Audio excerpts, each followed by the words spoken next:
Eagles. Eagles.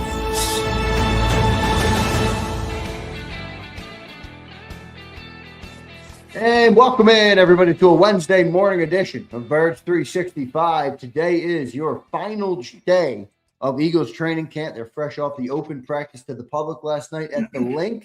As we roll right along and get ready now for the regular season, I believe 18 days out from the Eagles' home opener and season opener at the Linc versus the Commanders. Johnny Mack, welcome to the program this morning, my friend. How you doing on this Wednesday morning? Doing well. Yeah, we're here. Vic Fangio today at 2:00. Practice at 2:15. So moved up a little bit, but last day of school. Yeah, and they give us Vic Fangio in the last day. That's great. Yeah. Except we know everything about the defense. The defense is pretty locked in. Yeah, that's true. But like you say when you talk to Vic, you always get a little something. Yeah, that's true. Maybe he'll talk about the college stuff that Nick didn't want to talk about yesterday. You got to ask about Daquan Wright, which is an interesting story. He was here, pretty high profile, undrafted free agent, and a lot of people were excited about him. Didn't get much traction. And he's going back to college. He got waived, picked up by Cleveland, got waived there. Now he's going back to LSU. What a cluster, you know what, man. Woo. Just ridiculous. They got to do something. Well, John, it's the wild, wild west in college, man. It really is. It really is. So, hey, you know what? He can make a lot of money doing that. Yeah, that's what I mean. So if everybody wants to, they've decided to go this way. You can't go this way and then try and, overly create guardrails. To me, it makes sense that they've allowed it just from a sense of what's happened with college, but football. And in college as a whole. I mean, it's a business now, John. It's not college sports. It is, but it's like if it were a minor league, like they want to keep the branding of Alabama and Notre Dame and Michigan and Ohio State.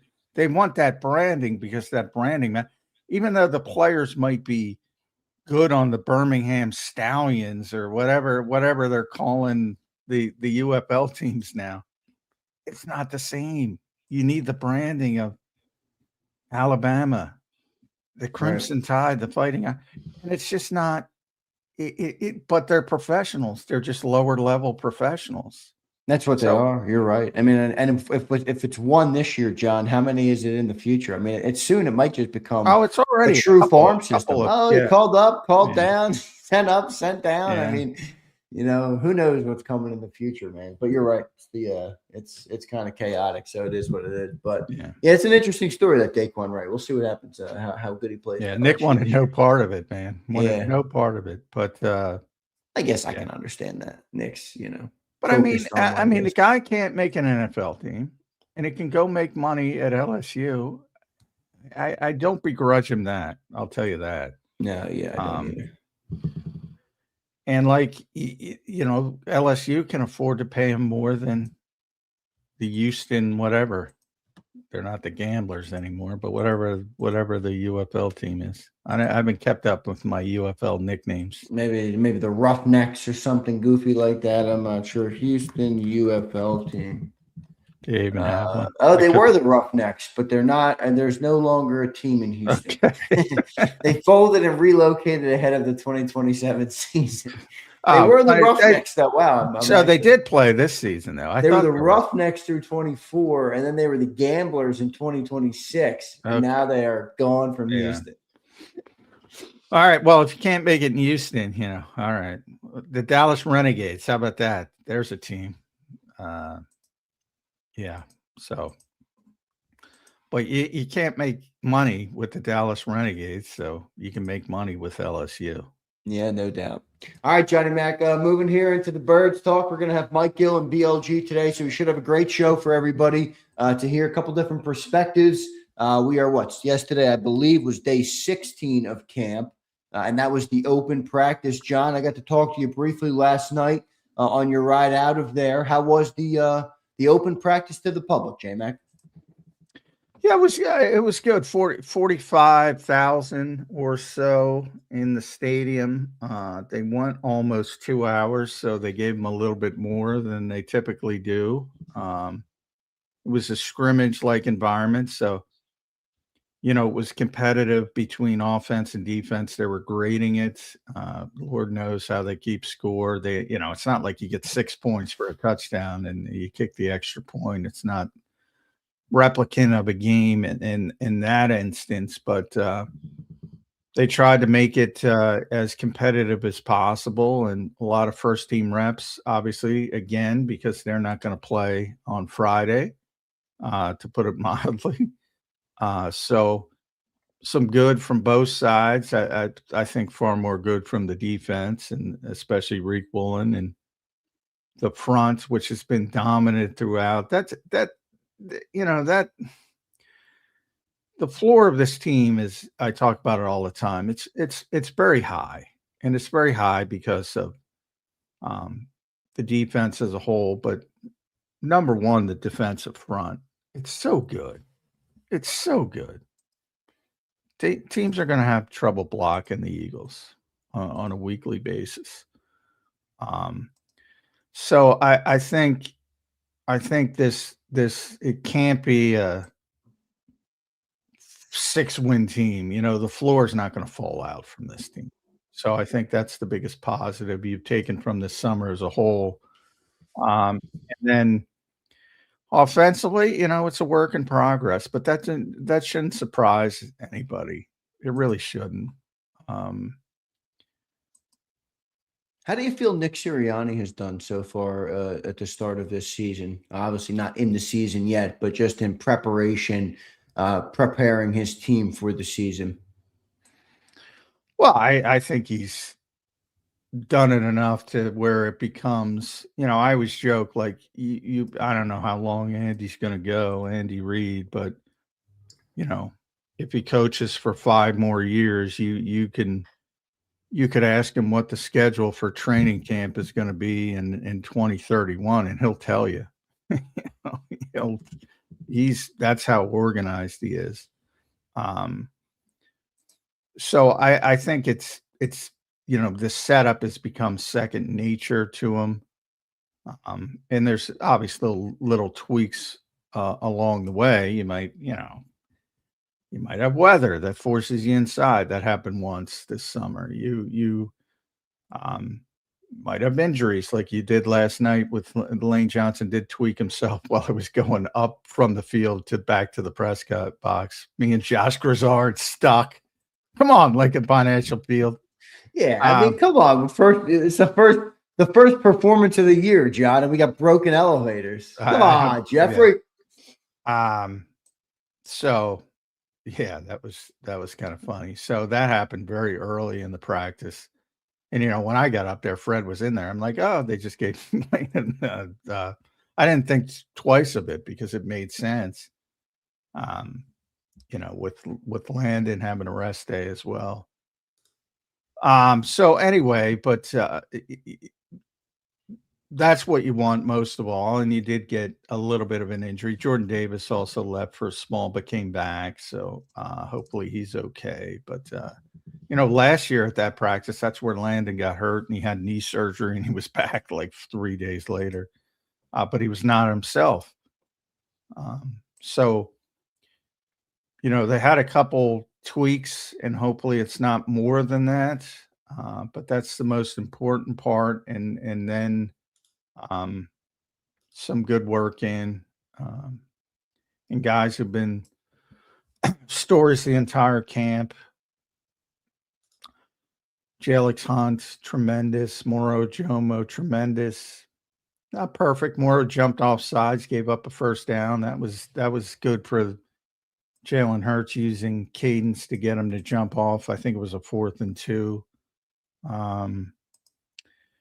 But as a pass rusher, he's been off the charts, and Jalyx, and even Nolan Smith. I think everybody forgets about Nolan Smith because Jalyx is performing so well. He's had a good summer. He's healthier. He's gained weight. He said, we talked to him yesterday. So And they don't even have Grenard yet. I mean that defensive front is just ridiculous from a depth standpoint. Yeah, it really is. Boy, if Grenard is what we think he's going to be when healthy, John, it's going to be that could be one of the best defensive fronts. Probably will be the best defensive front in football. It's going to be in the conversation. That's what I always say. If you're in the conversation, you're good. Right, that's good. Yeah, you know, the Rams have a good one as well. So yeah, the Rams do, the Texans do. It just feels like the depth on the Eagles is crazy. Like the fourth, or the third edge is Nolan Smith, who's I think a good player. The third off defensive tackle is Moro Majomo. That's probably the best third DT in the league. So I think the depth on Philly is really good. But John, the reason I asked about Nick is, and I think it's your comment is fair. At some point, it becomes a little bit of repetitive. But I was listening to, weirdly enough, a Mike McDaniel interview. All right, I know some people might tune out now that they've heard that, but he was on the Pivot podcast with Ryan Clark and a couple of those guys, and he said something interesting that I thought was a good comment. And it was when I first took the Miami head coaching job, I had said to my wife at the time, and in a weird way, like Mike always speaks, but I had said to my wife at the time, I can't wait for my first 3-game losing streak. And she's like, what the hell does that? Why would you hope for that? And he's like, well, it's easy to coach when you're successful. You need a head coach, though, when there's adversity hits, when shit hits the fan, for lack of a better word. And I thought that was an interesting point, just from a sense of Nick's done an excellent job at coaching this team for sure. But I think where people criticize is the lack of answers they feel as though he's provided in the two big collapses, that the team has had in 23 and not last year wasn't a collapse, but they sputtered out and they never had any answers for what to do. And I think that would be one area where Nick probably, could improve on to have more, consistent success. And I understand he's had I would offer a bunch of pushback to that. From the standpoint of, go sit down in the corner, Mike McDaniel. Number one, you're talking you're talking about a head coach and he would never. Well, he didn't say it about Nick. I know that. I know that. But I'm just talking. You're talking about a head coach with tremendous success, and he would never say, "I want to have a 3-game losing streak." Just not his mentality. That doesn't mean it's going to happen. But that's not his mentality. His mentality is, win at all costs, competitive advantage, lunatic in that part of it, which is good. It can be annoying at times, but it's good from the standpoint of, you're not hoping for a 3, even in that. No, I think the point is, I get the point, but you're not even saying it. I think if you have the mentality of those high level coaches, you're not talking like that. Number one, but the second part is the larger point that it's one of the things that bothers me to no end. Oh, he didn't have answers. No, he didn't have successful answers. Ironically, in their bad seasons, which are 11 wins, he's thrown shit at the wall trying to fix shit. Last year, they changed the whole running game in season. They went under center in season. They did all their stuff they're doing now to the point where I criticized them. I didn't agree with it. If you go back to the Sean Desai year, they were whatever they were, 8-1, whatever, I forget what they were, and they were thinking about changing from Sean Desai, which again I criticized. Not that he was doing a great job, but I'm like, all right, there's not a ton of talent. You've used 8 nickelbacks. I think it would be worse if you changed, and they did change, and it was worse. Like the idea that you have answers that are going to be successful and you're just going to flip a switch doesn't exist. I think that's a good point. I think the expectation is obviously high, and that makes the the evaluation of it difficult. But it did happen with 2 first-time offensive coordinators. I mean, it's fair to assume, hey, it could happen again here with Sean Mannion if things Well, aren't I working. look, that I've said from But the I do start. appreciate your point. He has made changes. It just Yeah. hasn't all been successful. So we're judging the result more so. Yeah, it's always that way with coaches, but that's the way it is. But the idea that he just sits stagnant, and people say that today about last season. It's like, what the hell are you watching? I mean, they tried shit they probably shouldn't be trying since the quarterback didn't want to do it. Like, if you want to criticize him for that, I'm all on board. I'll get behind you. Yeah, right. But yeah, I don't buy into that. That's just about you're not happy with the end result, which I get, which is still 11 wins. But the whole idea, they never changed, they never do this. Last year is not the year to argue that. That is not the year to argue that. And I would take the exact other that they did too much instead of. In my opinion, when you struggle, you should go back to your DNA, what has made you successful. Right. It's like fundamentals in basketball, right? You're struggling to hit a jump shot, go back to the free throw line or go back under the hoop, right? And I think they went the exact opposite direction. And they upset Jeff Stoutland and yada, yada, yada. There's all this evidence that tells you all the different things they were trying to do to try to fix what was going on with the offense. So yeah, I think that's fundamentally flawed way of looking at it. But, and I get what Mike McDaniel's saying, but yeah, if you're a head coach, and he'll learn that, and he'll probably be a head coach again, you don't say shit like that. You don't want a 3-game losing streak.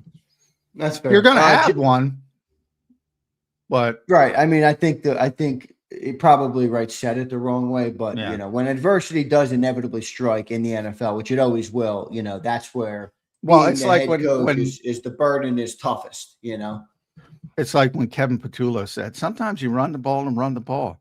And in the moment, bad delivery. I said, okay.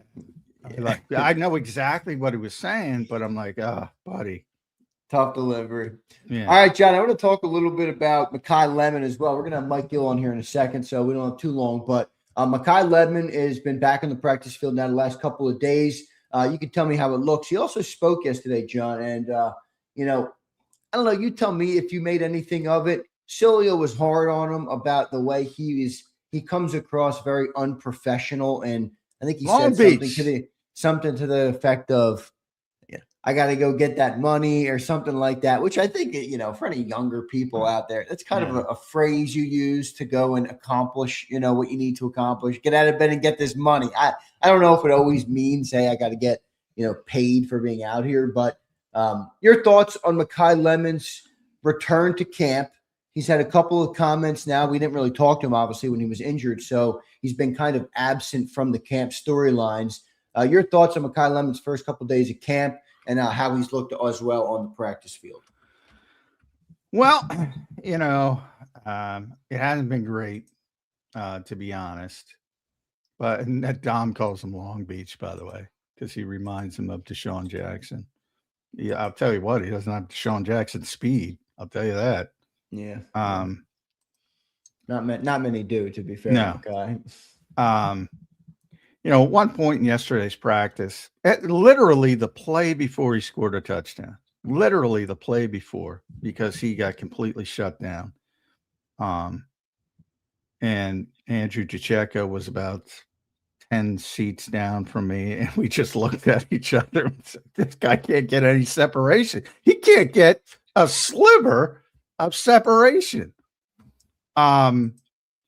And then they put him in the backfield and got him loose, and the defense blew a coverage, and he scored a touchdown. So when I always talk about scheming people up, it means more when guys can't get open on their own. It's very early, but he has not shown the ability to separate from admittedly top tier corners, Quinyon Mitchell, right, Cooper DeJean, and Rick Woolen, who are top tier corners. He can't separate from these guys. And the answer to that, John, is what? He becomes a manufactured touch type of player? Well, the answer to that is you're going to have to figure out ways to, what happened to the defense. He's in the backfield. He's never been in the backfield, Right. to my That's knowledge. kind of what I meant. Yeah, manufactured. I mean, not manufactured every time, but to some extent, Yeah, that's not manufactured touch to me is a guy who's doesn't run great routes, but is a great athlete. And you want to get him in space. So that's where the bubble screens come in. Right. Okay. That's fine. A little different. His strength is supposed to be route running. He's more of the scheme open guy right now, whereas you got to get him lost because he's not going to win with his physical ability. I'm stunned, and it's a very small sample size, but he can't get open against these guys. And why do you think it is? Are the routes not as crisp as we were sold? Is he like, sometimes I think, the expression, you can be fast, but not quick. Is that a part of it? I was watching him run the cone drills. He had great footwork during the cone drills, but he kind of had the hesitation right before he did it, versus Schmidt, he just runs up, boom, boom, boom, boom, boom, and goes right through. What is it to you that seems as though why he's not getting that separation? Is it the routes? Are they not as crisp? Well, the routes have not been as good as advertised. I mean, the interception of Woolen, it was completely rounded off, as opposed to being the sharp Dontavian Wicks like cuts or DeMonte Smith like cuts. So you're making it easy for the corner, especially a corner with that speed and that length, because he's going to run you down. And he did. He just undercut it. Easy interception for him. So hopefully that's just something that he's got to get back to it. Maybe a little bit rusty, but it's a very small sample size, and I know people are going to run with this, but those are my early. Just you can only report on what you see, and right now we can't get open. Well, we're going to keep an eye on Makai. And right now, by the way, week 1, right now, they got 2.5 weeks to work on this, but I think Darius Cooper deserves to play more than him early. I don't know if he will, as you know, the business of the NFL. Here's a super chat real quick on Makai before we get to Mike Gill. Urine says, hey, guys, love the content. I watched cut-ups last night. Makai looked like he was getting separation. The ball just didn't go his way. Keep it up, though, guys. Yeah, I didn't. I mean, admittedly, I'm only looking at, I'm only looking when the ball is thrown to him. And in those instances, he was not getting separate, except for the touchdown where he got lost. That was complete blown coverage. There, right. John's only got one set of eyes, so, you can't watch everything out there. Here's General J. Did you guys see Big Dom's interview on Netflix? I did not. I didn't know he was on. I did not. But I talk to Dom every day, so. What show was it? I'll check it out. We got Mike Gill. We'll get to Mike Gill. He was on Pete Davidson's show. He's good friends with Pete Davidson. Pete's an Eagles fan. He's always at Eagles games. I didn't know Pete Davidson had a show on Netflix. I'll have to look for the Big Dom interview, though. Maybe there's a cut-up of it somewhere. I doubt I'll be a Pete Davidson show fan. I'm not a big TV watcher myself. But, all right, let's get to Mike Gill here, who's set to join us on Birds 365. We appreciate Mike doing it. Make sure you follow him on X at Mike Gill Show. All right, subscribe to all his channels and listen to him at 97.3 ESPN Down the Shore. Mike, welcome to the program on this Wednesday morning, my friend. How are you doing? Oh, you're muted, Mike. Uh-oh. We got a mute problem. He's going to hear about the Little League World Series. There we go. He's popped it. He's back. Mike Gill's back. I'm a little rusty. Yeah, understandably so. So how'd the World Series go? We lost to Hawaii in the championship game, 4-2. The Ghost Runner. We got beat by the Ghost Runner. Wow, Hawaii. Yeah, that's a good run. Very disciplined. Very disciplined team. They the Ghost Runner was to their advantage because they're very bunty and moving guys around. Oh, I love them already. If they're advancing runners, I love them already. I love that Hawaii club. I'm a fan. Nobody does that. Does Mike Gill do that? Very disciplined.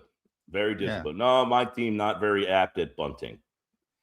I hate the ghost runner, by the way. I hate it in one of the worst. Oh, I don't like it, and now I hate it even more. Yeah. Well, rightfully I did see Nick Sirianni's brother and father one day up there. Oh yeah, well, that's pretty close, isn't it? They live in Jamestown. Yeah. Yeah, they live in Jamestown. Yes, that's pretty close. Yeah. Yeah, it's pretty close. That's where Nick is from.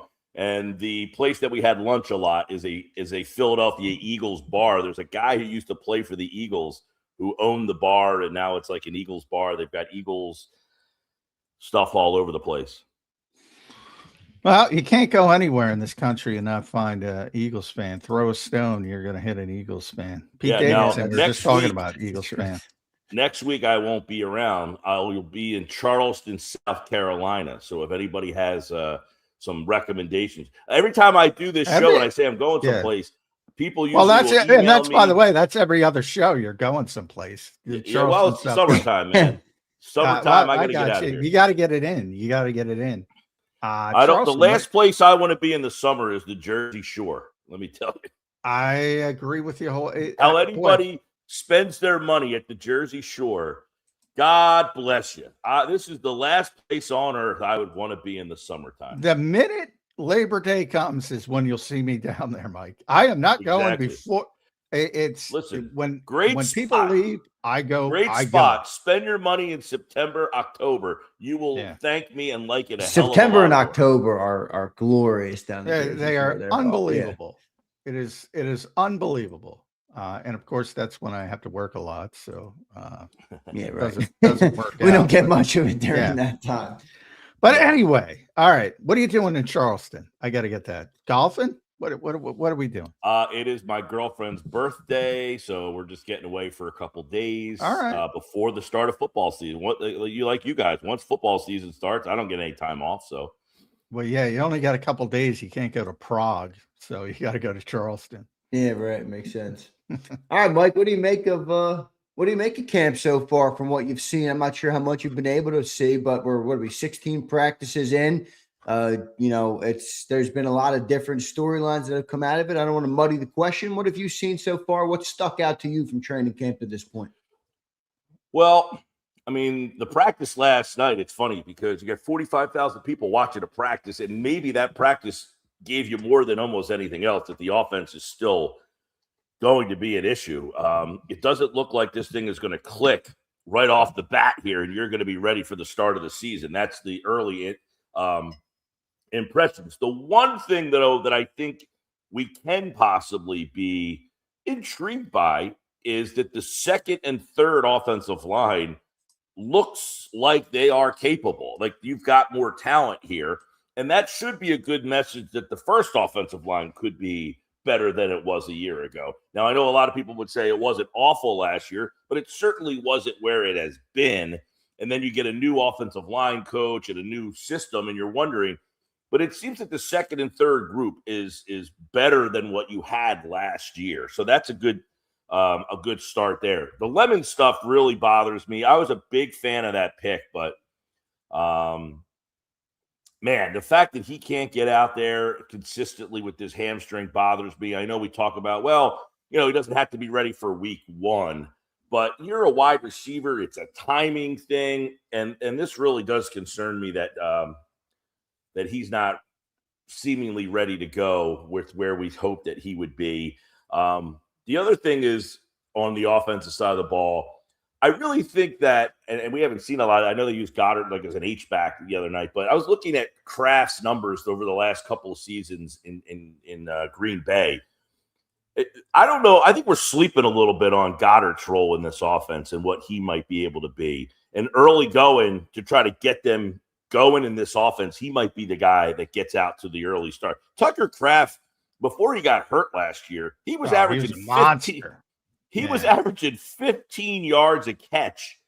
He was on pace for like 90 catches and like 1,000 yards and 12 touchdowns. So he scored a bunch of touchdowns. He was a monster early last season. He really was. Yeah. So keep an eye. I'm intrigued by Goddard and what he could bring to the offense. The rest of the stuff, the offensive line, could they help Barkley kind of have a bounce back year? I know Steele had like 6 catches the other night in the game. I just don't see a situation where the running back catches 6 balls in a game at any point this season, but maybe we're wrong about that. But I definitely think the early impressions are that this offense still is a work in major progress. A major work in progress is what I should say. Yeah, I mean, I think we all should have expected this. When did I think Sean Mannion has had a decent summer. Obviously, he's put in a difficult situation as a first-time coordinator, first-time play caller, 3 years off his playing career. When did he become Kyle Shanahan? It's like what the assumption is if you do it right, you're Kyle Shanahan. There's like 15 teams that run this offense. The vast majority of it, Mike, run it pretty poorly. Yeah, I mean, and a lot of it is teams and guys who have been a fixture in that style of offense. You've got a lot of players on this team that are coming. The entire offensive line, by the way, they all have been in a completely different system. Now they're learning something new. All of the quarterback and receivers that have actually worked together, Devontae Smith, Darius Cooper, a little bit, they work together in a different timing, in a different rhythm, in a different offense. So now they're trying to get together on the same page in a different style. So this is, as we've talked a lot about, is you're putting a lot of faith in the fact that this team is going to get this. And listen, I'm not a proponent of playing in the preseason. So it's not like you could say, well, they didn't play at all in the preseason. I don't know what playing, like let's say Friday night, they played a half, the starters. They wouldn't play again for 2 weeks. So are you really gaining enough timing in a half of football to get ready for the regular season? The juice just isn't worth the squeeze there. Now, could you make the argument that if they played all 3 preseason games, at least a 2 series or some, that would have helped them? I don't know about that. Again, the gap between the last preseason game and the first regular season game is about, 15 days. Yeah. So any continuity you would have gotten probably dissipates during that time. Yeah, I'm with you. I've changed over the years with that because I'm old. So, I talked to a bunch of old school coaches back in the day, and they were all, group think. You gotta get a series or 2 in the preseason. And then the new guys came in and said, it was really Chip Kelly. The best advice I ever heard from Chip Kelly is, and Nick said it again yesterday. Don't tell, when you're doing something, why, the answer is, why are you doing this? Because we always have done it that way. That's a bad answer. That's not a growth mindset, Nick said yesterday. Mm-hmm. And I agree with that. And Chip said, don't tell me, because we've done it. We've always done it that way. I agree with that sentiment. So when these new age coaches came in, and I said, what's the point of what's the difference between one series? What is one series doing for you? 2 series. I agree with that wholeheartedly. That doesn't bother me. It's not only the what's the one series, it's also the time. Like if you told me they're playing Friday night and then their first game is on Sunday, the following Sunday, not this Sunday, but okay, now you're within like a regular season time frame. They don't play until the 13th of September. Yeah. So you're telling me a game on August the 30th for a half is going to get you up to speed and ready to go for a game on September, 12th or whenever it is.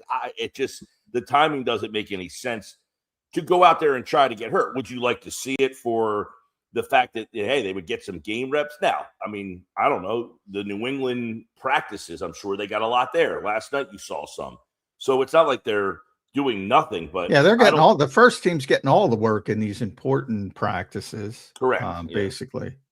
So yeah, they're getting plenty of reps. That's not the issue. Now you would ask the question, why are those reps less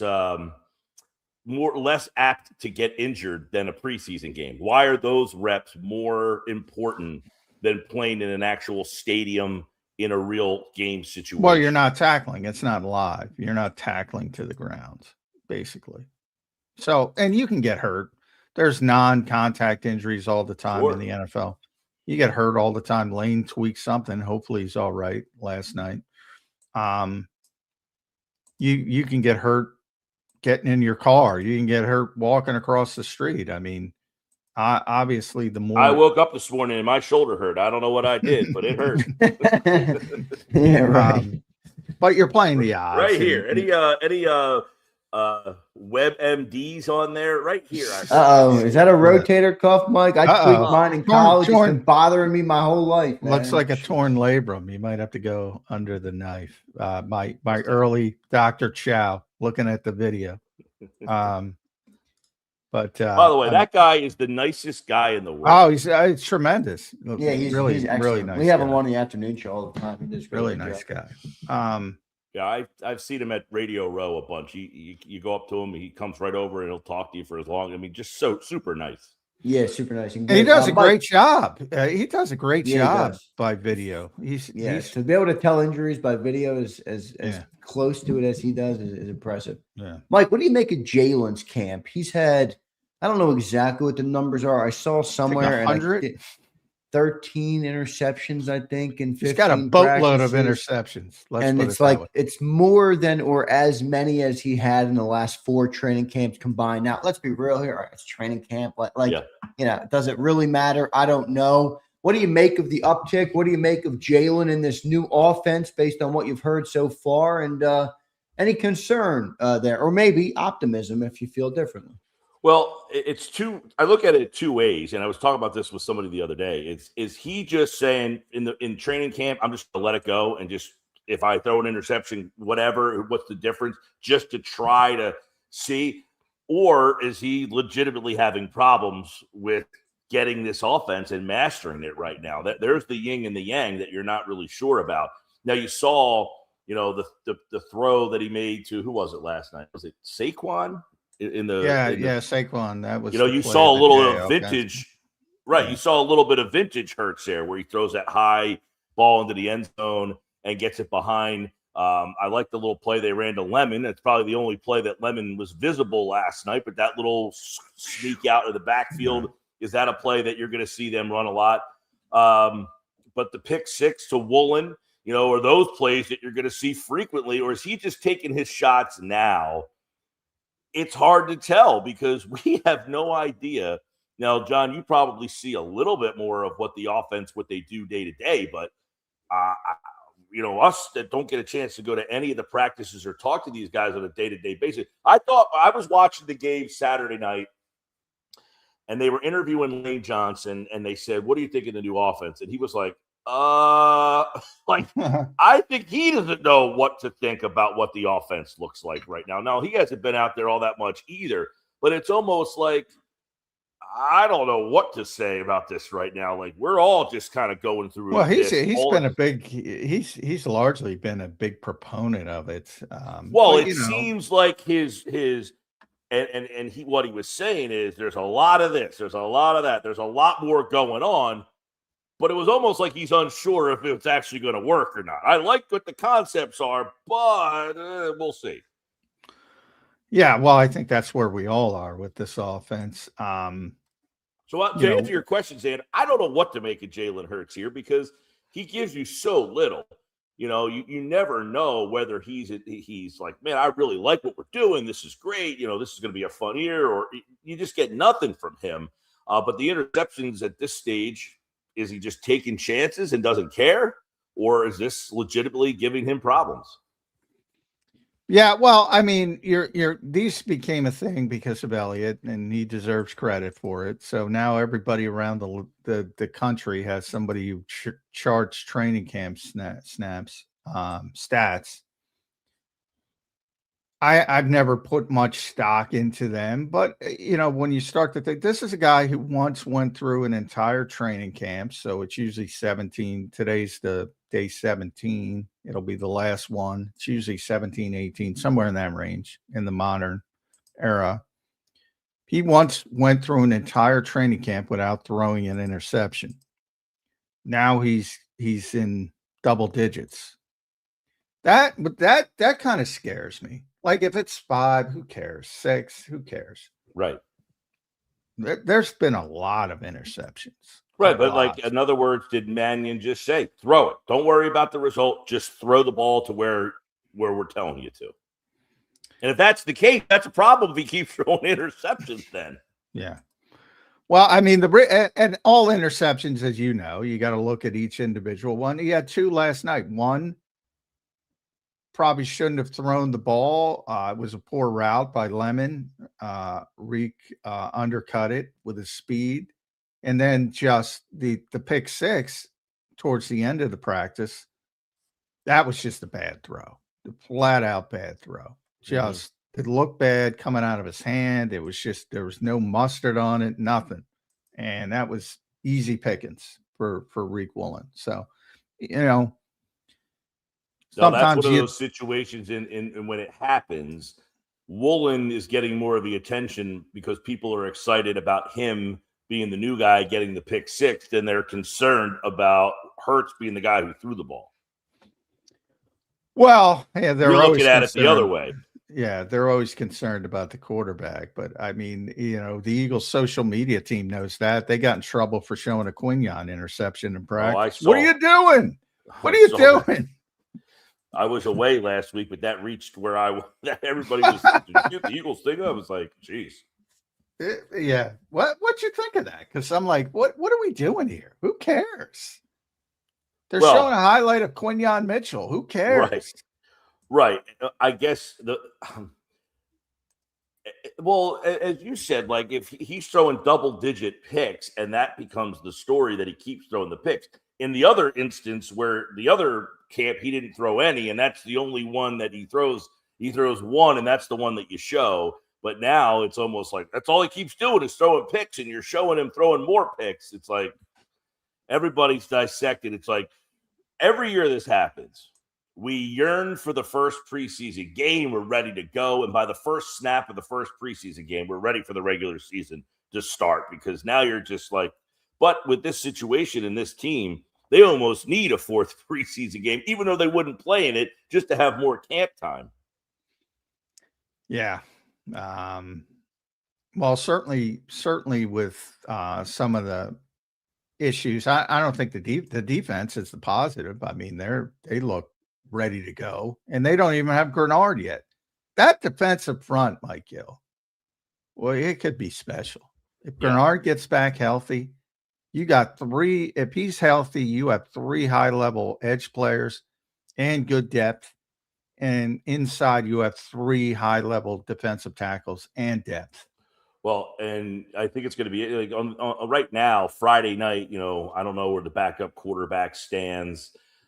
McKee's obviously outplayed Dalton. You've got, I guess, receiver 4 or 5. Who's going to be there? Do they keep Brown because of the money?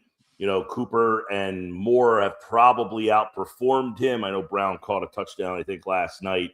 But on the defensive side of the ball, it's going to be interesting to see how they get this Weeru and Bernard situation because both of them are international players, right? Yeah. But what are the options there?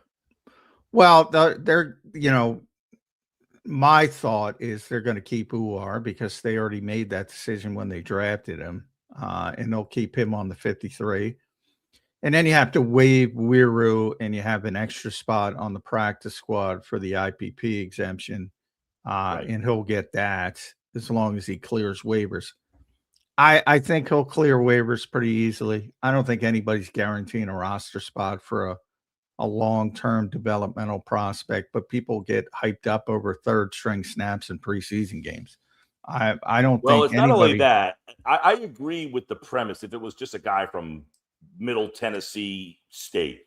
But it's like the fact that he's an international player and the Eagles have done this with Mailata and that they're looked at as like, ooh, they know something. It's like, we'll take them if you're the Browns or the Raiders or some lousy team that really doesn't have expectations that can afford to try to give that guy the roster spot.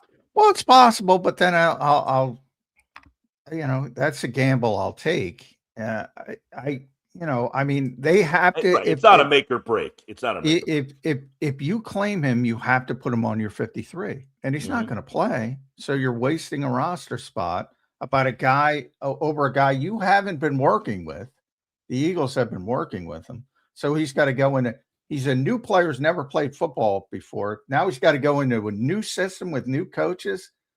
I think that is a big long shot. But what I wouldn't do is keep both two guys who have no chance of playing on the 53 just because you're worried about waivers. I mean, I'll roll the dice. So on defense, the situation with those two prospects would be interesting.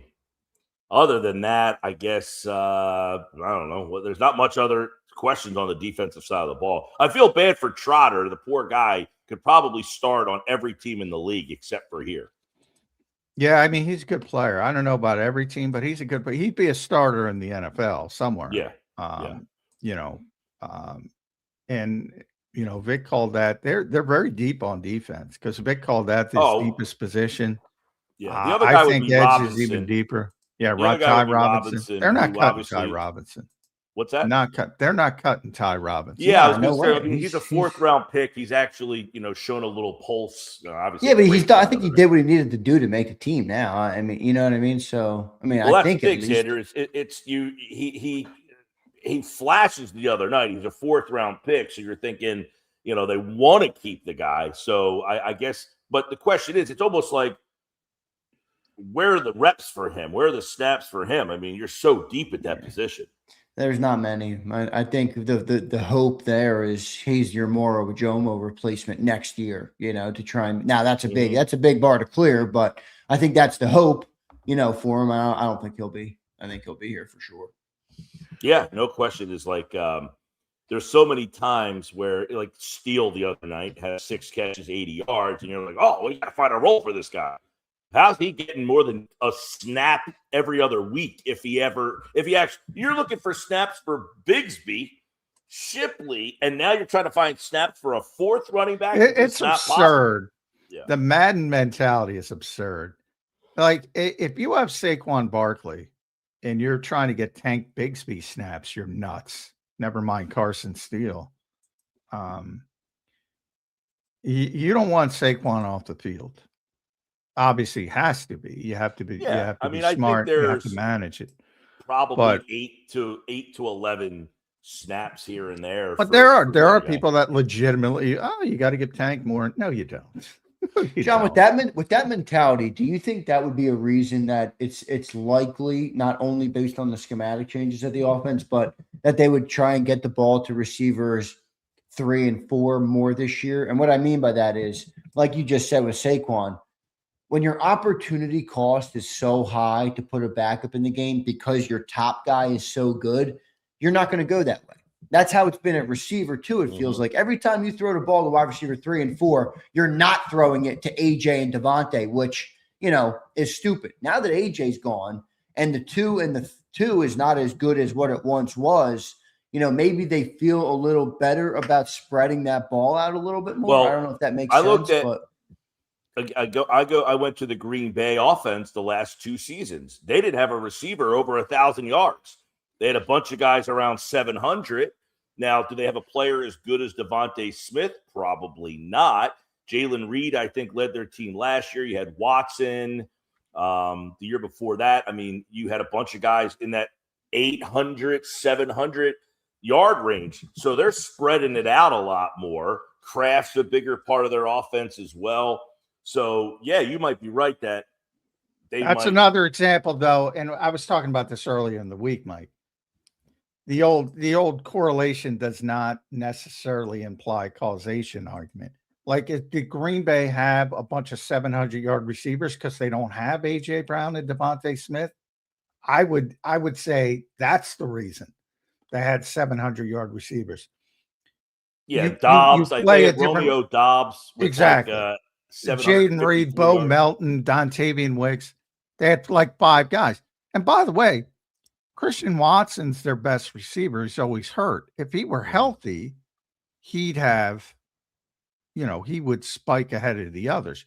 Jaden Reed was hurt as well. Those are their two top receivers. And then here comes Dobbs and Wicks and Melton and everybody else. It is like a dynamic though, where you had these two guys that dominated everything, and you're just trying to get those two guys, which over time teams said, we're not going to let you get these two guys. You're going to have to find a third or fourth guy. And they never were able to find a third or fourth guy that they could find a rhythm or trust in.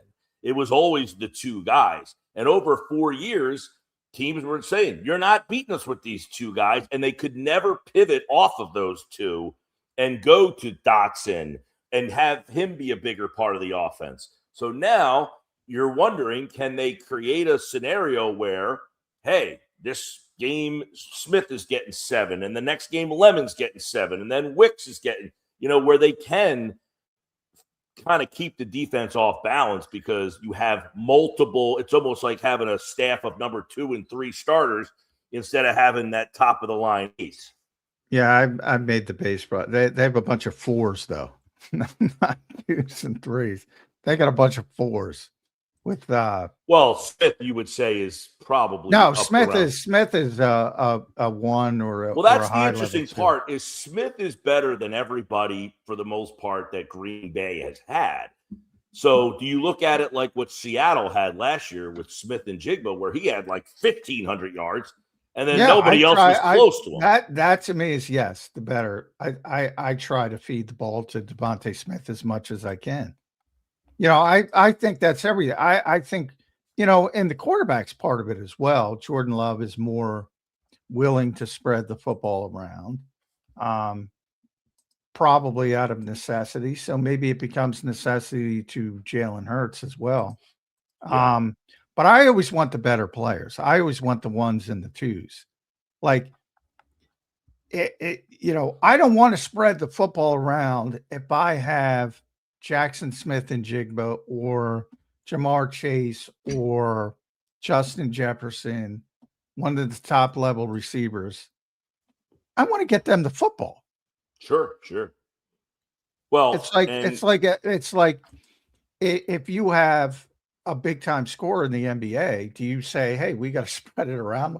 No, you try to close the game out with a guy who gets you 30 a night every single night. I get, but those guys are it's great to have for big plays and but you always need the chain mover, the guy who knows where to get that first down and reset the offense. And that's something that sometimes the Eagles struggled with because they were so insistent on getting the ball to those two guys, which is great. But again, it was like, hey, if you need to get this, how are you going to get it there? But, the Eagles have never been an explosive offense in this era, in the Jalen Hurts era. They've never been an explosive offense, but they've been. Well, what they did, though, was take a lot of one-on-one shots down the field, the 50-50 balls. Yeah. And at times they were very good at it and other times not so good. But this passing game is predicated on a good running game. And that's, people forget how good they ran the football pre-Saquon Barkley. So, yeah, Nick's been here 5 years. They've had a top 10 offense EPA-wise for the advanced nerds 4 times, and last year was the first time they didn't. And what's the difference? The running game imploded. Well, and that's a good conversation to bring up, though, John, is they had a great running game before Barkley. When they got Barkley, the running game went from great to elite. So then you go back to, did this running game just completely get figured out, or did the offensive line not perform at the level it had been performing at that factored into the running game going from great to elite to mediocre? So, in other words, do you really need to overhaul your run game, or was it based on the fact that, hey, your offensive line was banged up last year? I think it was the banged up aspect, and I've said that from the start. I think the Eagles overreacted.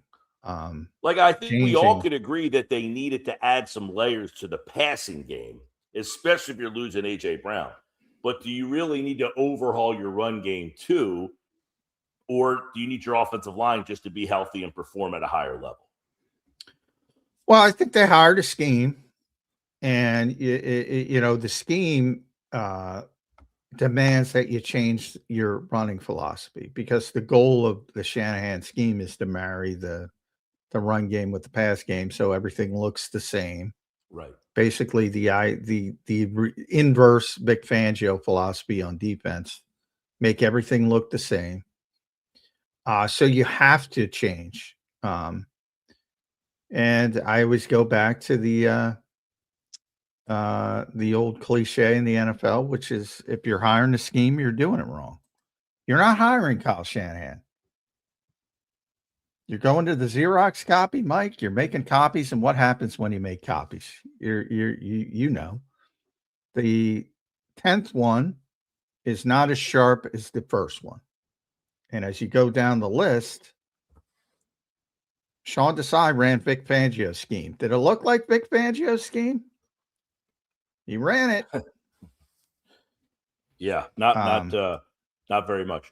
I'll tell you, the run game is certainly going to look a lot different here. You would think have you noticed a lot of shotgun RPO stuff? Is that still in the mix? Oh, it's still in the mix, yeah. Especially in the red zone.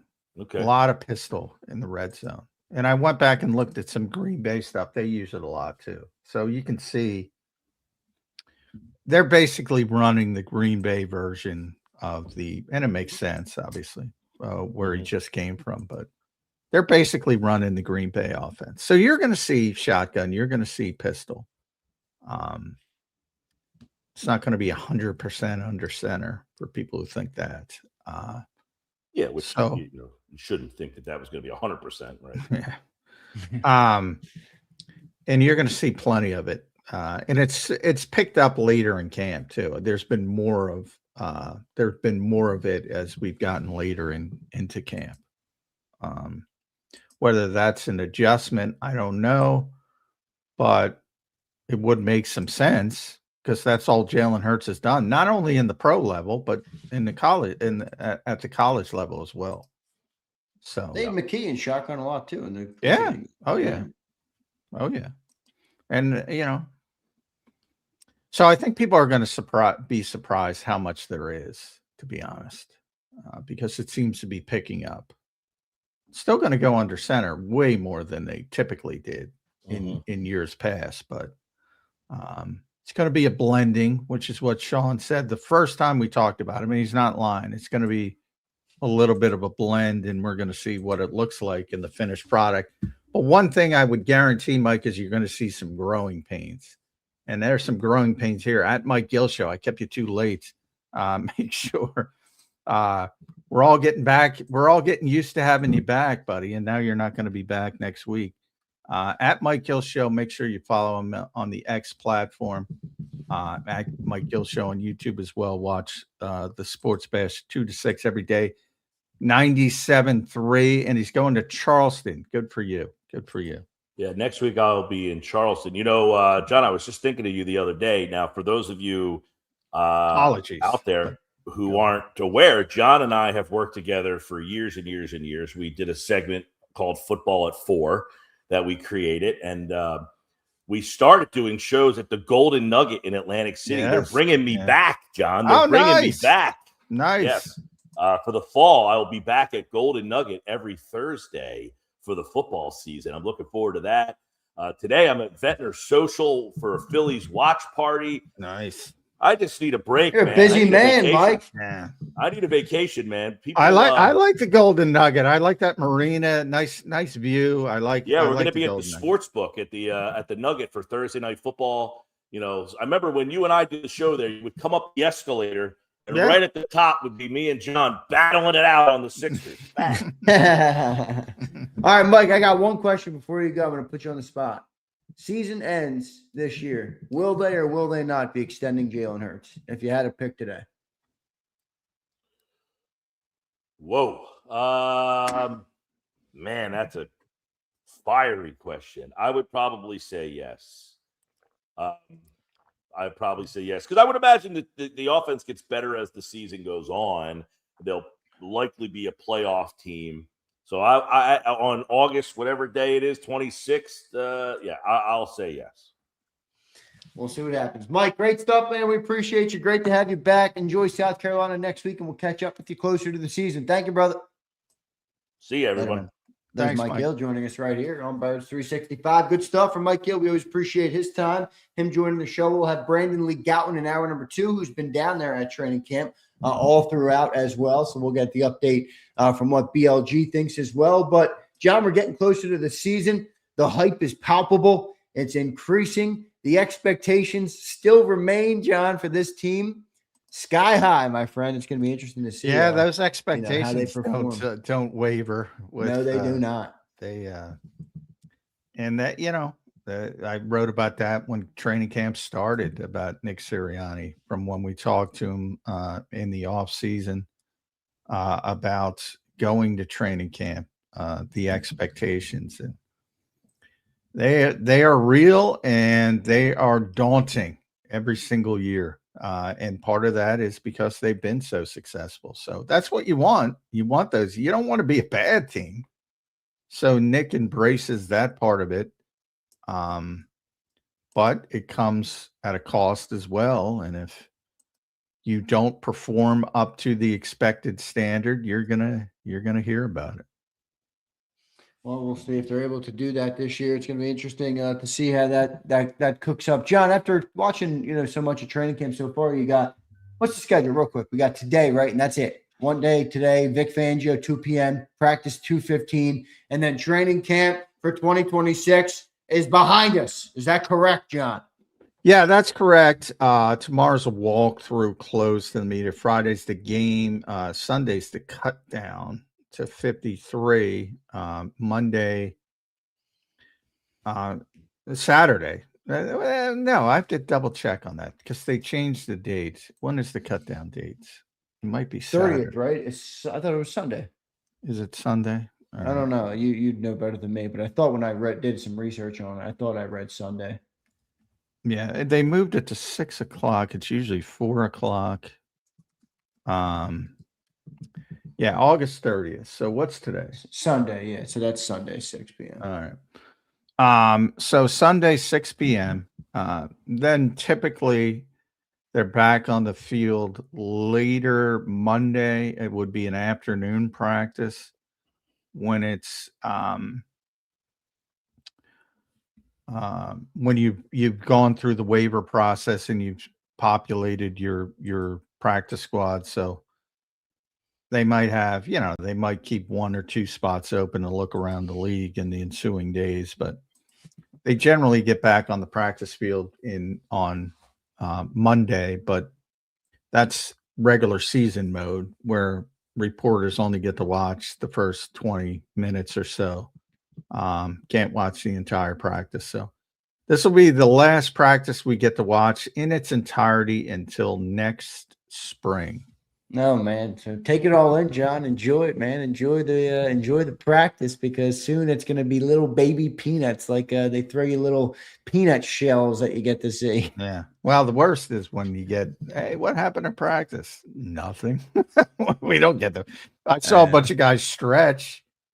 Saw a couple guys that, sometimes you get some offensive line stuff because they start working, and you can see if there's injuries or, who's working at left guard or whatever. So you would get a little bit of information from the offensive line, really nothing else. Before they start team drills, you're shuffled out. And so you can't see anything basically. And that's the modern NFL. The Eagles are not alone. Everybody does it that way. So, but it does suck. I will say that. Yeah, no, it's no doubt. It's brutal. It is what it is. All right, Johnny Mac, coming here to the end of training camp. Do you feel as though the offense has a higher ceiling than when you started this thing? Is it about the same? Where would you put their ceiling for this offense? I think everybody, John, even if, we all say just win, but I know everybody cares about the damn offense. They just do, and it's a big part of the team, obviously. What's the ceiling look like for you, ceiling in the floor for the offensive side of the ball? It hasn't shifted much. Saquon looks better. The offensive line looks healthier. That's the positive. They're obviously not as good at wide receiver. Dallas has been fine. He's been lining up at fullback over the past couple practices. Not a lot, but, a play here and there. So they're going to try to get different looks, different personnel groupings. As far as the scheme, I've talked about that ad nauseum. I don't think that's the most important part, to say the least. Lemon hasn't hit the ground like I would have hoped, but, Wicks has been better than I thought he would be. So there's a little bit of give and take there. Stowers, I kind of expected him not to be an immediate contributor, at least. Although, I would have thought maybe like 10, 15 snaps. I don't even think you're going to get that early in the season. So it hasn't changed much.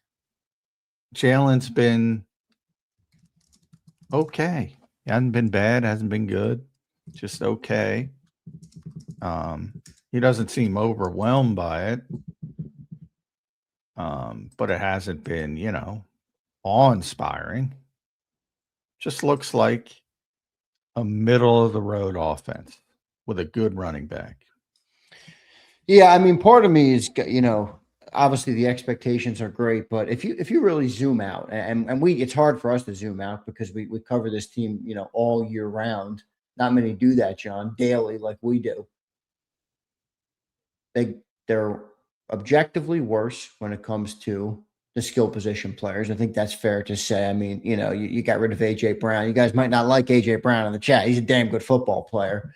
The offensive line's another year older, and they have a first-year coordinator that's been a coach for just 2 seasons in the NFL. As I don't know exactly what he was, some sort of assistant in Green Bay.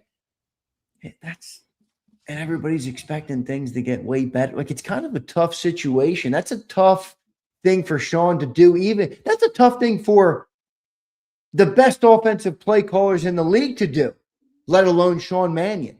Hey, you got worse players, an older offensive line, and now you got to be much better. I mean, that's going to be a little tough for them. Well, yeah, but in a weird way, I think he's helped by that because the offense was so bad last year. I said that all day. They're going to be better on offense. Because it's a low bar to clear. To me, it's not about, and it's not even about 25. It's not even about 24 because you're not going to be able to replicate what Saquon did in 24. It's about 23, which wasn't a great season. Can you get back to that level of efficiency on offense? Where, again, you're top 10 EPA offense, and you're firing the coordinator because the defense sucked. They fired the defensive coordinator as well, but you get the point. Can you get back to that level?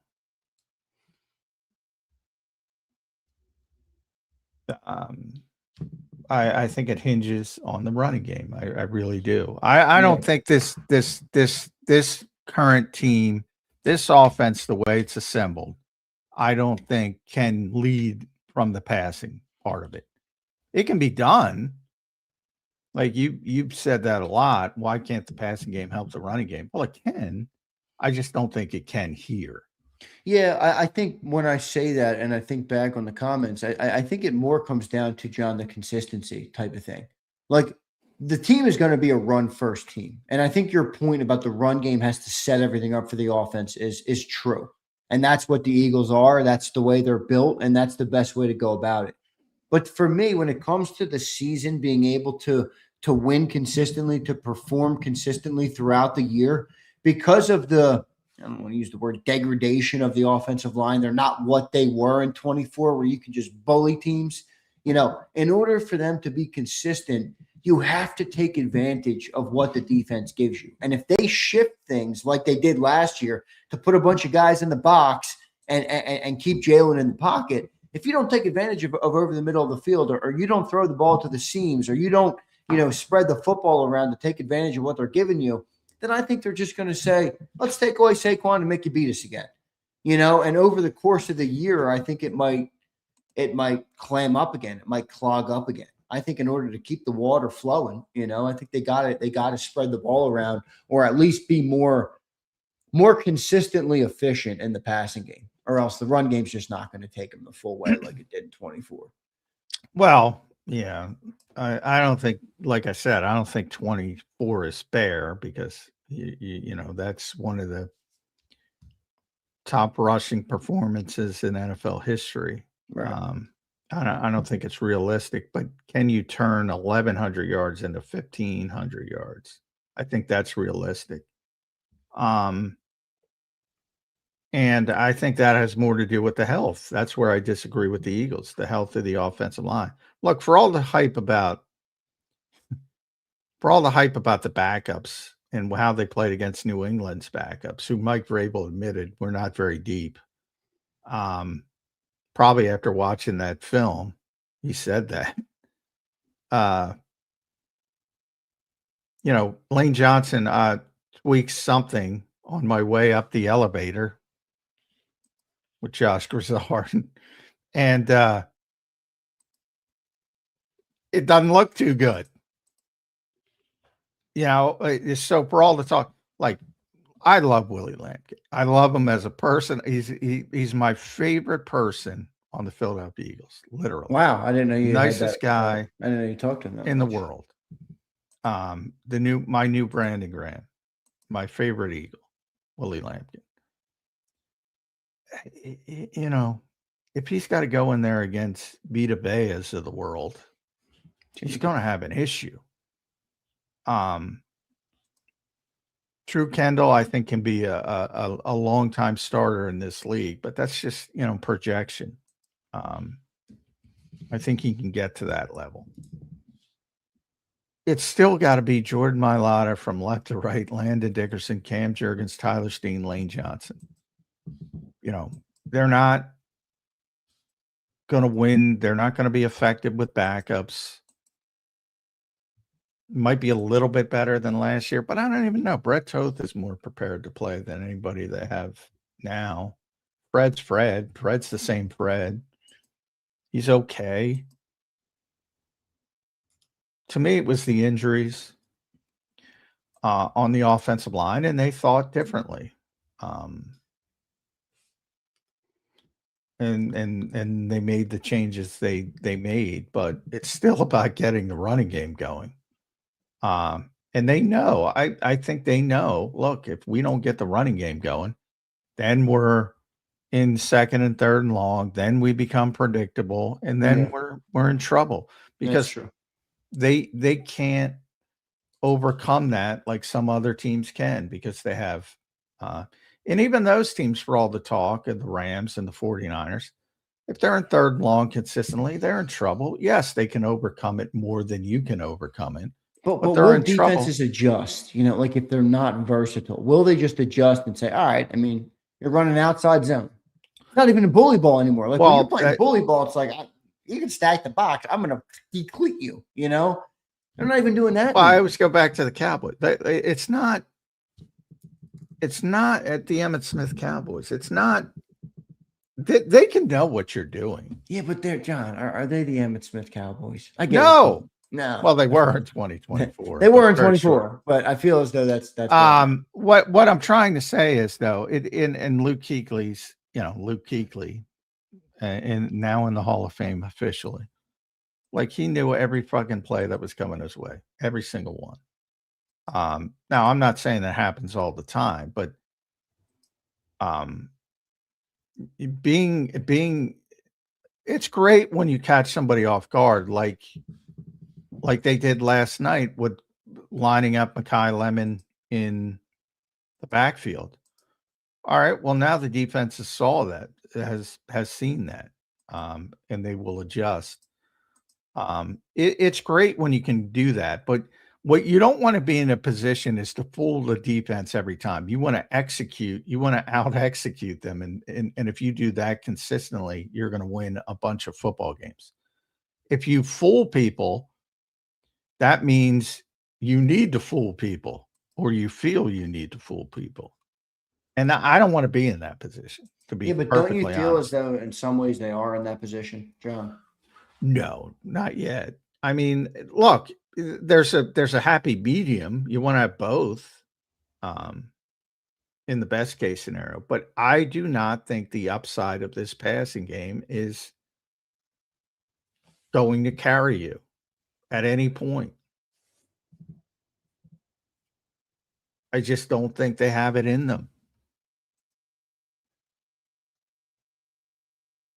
And they prepare like the running game is going to, they've done everything they've done to improve the running game.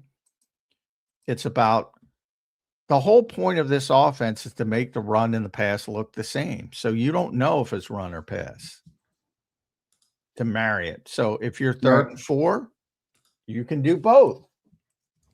You can run it, and nobody's better at that than Ben Johnson, who says, and 9 times out of 10, he's going to run it. He's even shows tendencies in those situations because he's trying to get the 4th and 1 or 2, where then the whole playbook is open. And then as a defense, you're absolutely effed if they execute. You're done. There's nothing you can do. That's the goal. That's the goal, to keep everything on the table. So it could be Saquon. It could be a swing pass to Carson Steele. I'm joking. It could be, a passing play. Keep everything on the table, and then they'll be successful. But if they're 3rd and 10 a lot, they're not going to be successful. They're not. And at the bottom level, like again, if you're 3rd and 10, it's not a situation you want to be in if you're the Rams, but you feel pretty comfortable that you can go to a bunch of different stuff and you may be able to convert. I don't think the Eagles are in that type of position when it comes to the passing game. We'll see what it looks like, Johnny Mac. We got the BLG coming up next year on Birds 365. I've been reading his coverage all throughout training camp. It's been excellent. Obviously, we haven't talked to him because you guys have been so busy at camp. It's great to get him here today. Let's bring him on now. You can follow him at Brandon Gouton, read all his work at bleedinggreennation.com. BLG, welcome to the program. I believe your 14th straight year covering training camp, if I'm not mistaken. How you doing on this Wednesday morning, my friend? Doing good, guys. Ready for the season to be here. 45,000 in Lincoln Financial Field. They gave them a lot for their money, a scrimmage for their money for charity, I should add. Scrimmage-like environment. Defense wins in the end. I think there's a lot of talk. Our buddy ESP deserves credit for exploding training camp stats around the country as a whole. Everybody's got a training camp stat guy. Personally, I don't think they're that big of a deal. But I will say, BLG, when you have this discrepancy and you have Jalen Hurts never throwing an interception a couple years ago to double digits, and we got 2 more to Tariq Woolen, who was kind of the star of the practice last night, how concerned are you that there's been this many when it comes to interceptions by Jalen Hurts in training camp? It definitely feels notable, and it matches the eye test. It does feel like there's been a lot of interceptions. I don't think Jalen Hurts has had a bad training camp, though. No, either do I. That was my point. I'm like, he's been okay. He hasn't been great. I'm not saying, but I don't feel he's been terrible. Right, because there have been some high highs too, in addition to these turnovers, and I think that kind of fits what I expect to see from the offense after watching this team in training camp, where I think it's going to be uneven. I think there's going to be moments where they look good. I think there's going to be stretches where it might be a little bit of tough sledding, and you're really relying on that defense. So overall, it kind of fits what I've seen. BLJ, what's your thought on how it's looked overall from a sense of, you've covered a lot of camps. Does this one feel different? Does this team look like a Super Bowl team from you? I know it's early and you don't see much, but 14 camps, some of them have different feels than others. How has this one felt so far? Yeah, it's a fair question. I think, I'd be lying if I was sitting here and telling you I thought the 2024 Eagles were going to win the Super Bowl after training camp. Certainly, no one was thinking that, early in that season. So that's the caveat. Things can always change quicker than you expect, for better or for worse, mind you. I think I've seen, really good things from this defense that obviously we expected going into training camp that unit was going to be a strength, and I feel good about that. I have some questions about the offense. I think, again, there's going to be some ups and downs with that unit.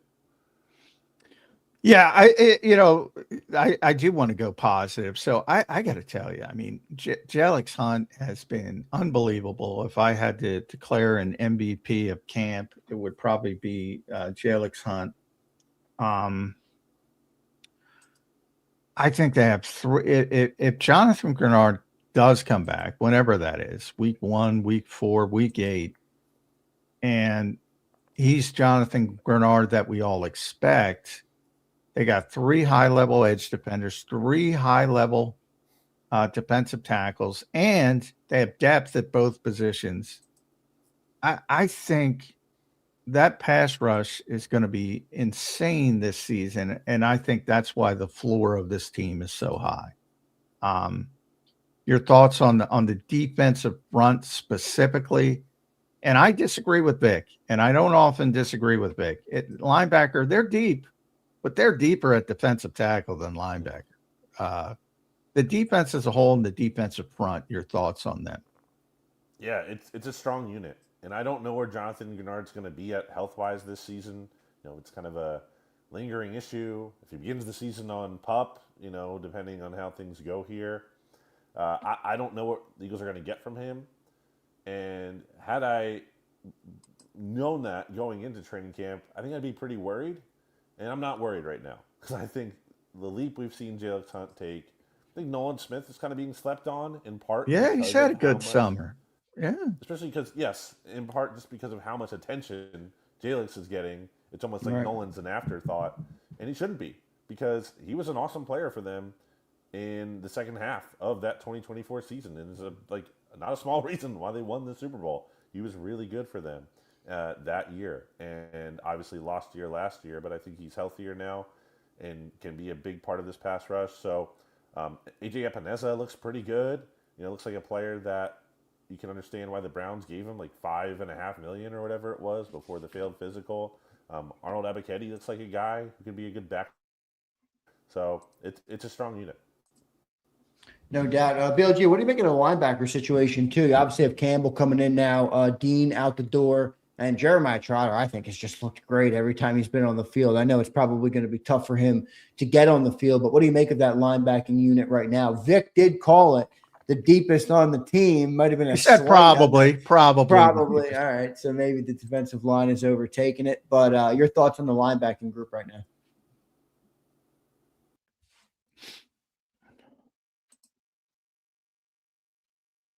I think we're losing. Are we losing Bill G, or is it me?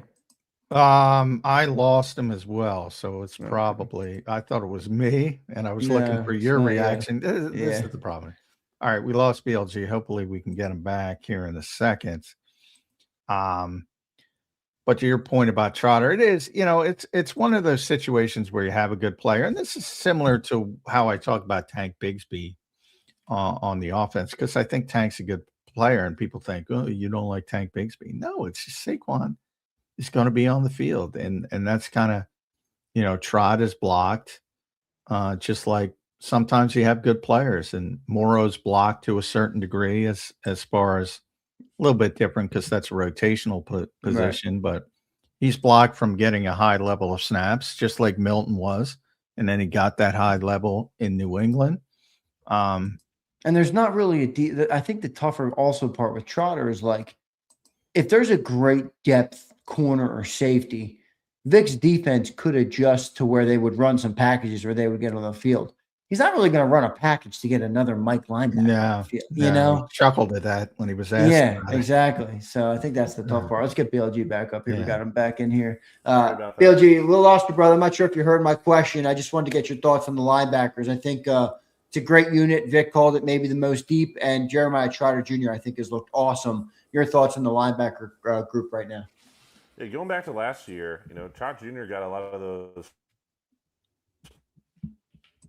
first team reps because Zach Bond missed a bunch of time in training camp, and I thought he looked great. He lost the job to Jahad Campbell as much as just Jahad Campbell's a first round pick and also obviously extremely talented, so they went with Campbell. But that was never an indictment to me of Jeremiah Trotter Jr. And clearly he's looking really good this summer as well. He's a limited player in some respects, in terms of like physical limitations. Like he's not like perfect, but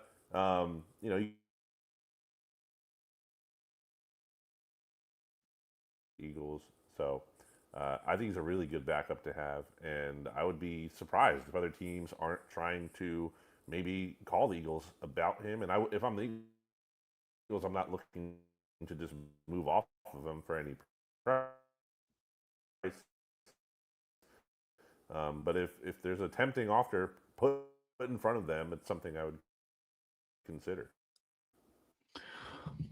You mentioned Jahad Campbell there as a first round pick, tremendously talented. I don't know how you felt. I think we lost BLG. Yeah, we lost him again. I wanted to get his thoughts. Hopefully he'll get back. But if not, it seems to be a little bit of a tough connection today. Yeah, I did want to get his thoughts on Makai because maybe I'm being too harsh, but man, I just, and it's a very small sample size. But like there's certain guys, and I've talked with Devontae and Jihad's in that category as well, where you say, all right, this guy's a first round pick. You see why. And Jihad was, late first round, but only because of the injuries. He's projected to go top 15 if he didn't have the shoulder issues. And you can see that level of skill. Makai, a lot of people had Makai going whatever the Rams were, 12, 13, I forget. So I said, well, this guy must be pretty impressive. And I just haven't seen it.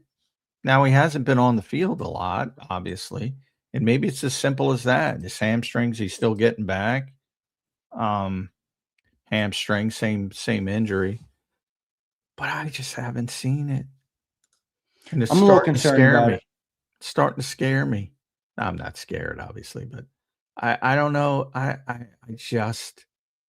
don't see the explosion of a first round pick.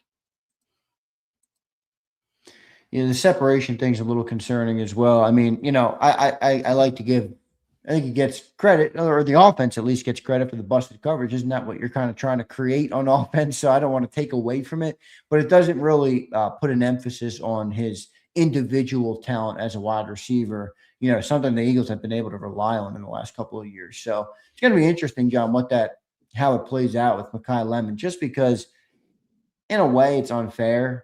But the situation is the situation. He was drafted here as a first-round pick in the same year they got rid of probably the best receiver in franchise history, or one of. It's a tough situation for him, dude. It is what it is. Oh, it's incredible. That's a part of it. Yeah. Yeah, and that was always going to be tough because it's not even the plan, but that's how people are going to take it. I lived through it with Troy Williamson in Minnesota trying to replace Randy Moss. They weren't saying that Troy Williamson go replace Randy Moss. They were just trying to build up a group of receivers that could maybe play winning football, not replace a Hall of Fame player. And now Makai's going to live it, but that's just the reality of it, and it is unfair, and that's going to make things even more difficult for him. But right now, I got to tell you, and they got whatever. We're inside of 3 weeks now, right? About 18 days to get ready for the Washington Commanders. I would have a tough time putting them out there with the first group and 11 personnel as one of the top 3 receivers. Moore had a good practice, Elijah Moore. Cooper wasn't great, but he's been better. The whole of the, obviously, camp, he's been solid. Right now, I trust those 2 guys more. I just do. Now, he's the first round pick, so he's going to get opportunity after opportunity. But that doesn't mean it has to be week 1. If he's not ready, I'm not putting him out there just to put him out there. And I might, and by the way, Eli Stowers, his impact or lack of impact. We got BLG. Hopefully, we get him back this time. Give it one more shot. And let me see if I can get him up here. Looks like he's freezing. I think it's just an internet thing today. We'll try and get BLG on here. BLG, are you? Yeah. BLG, you there, brother?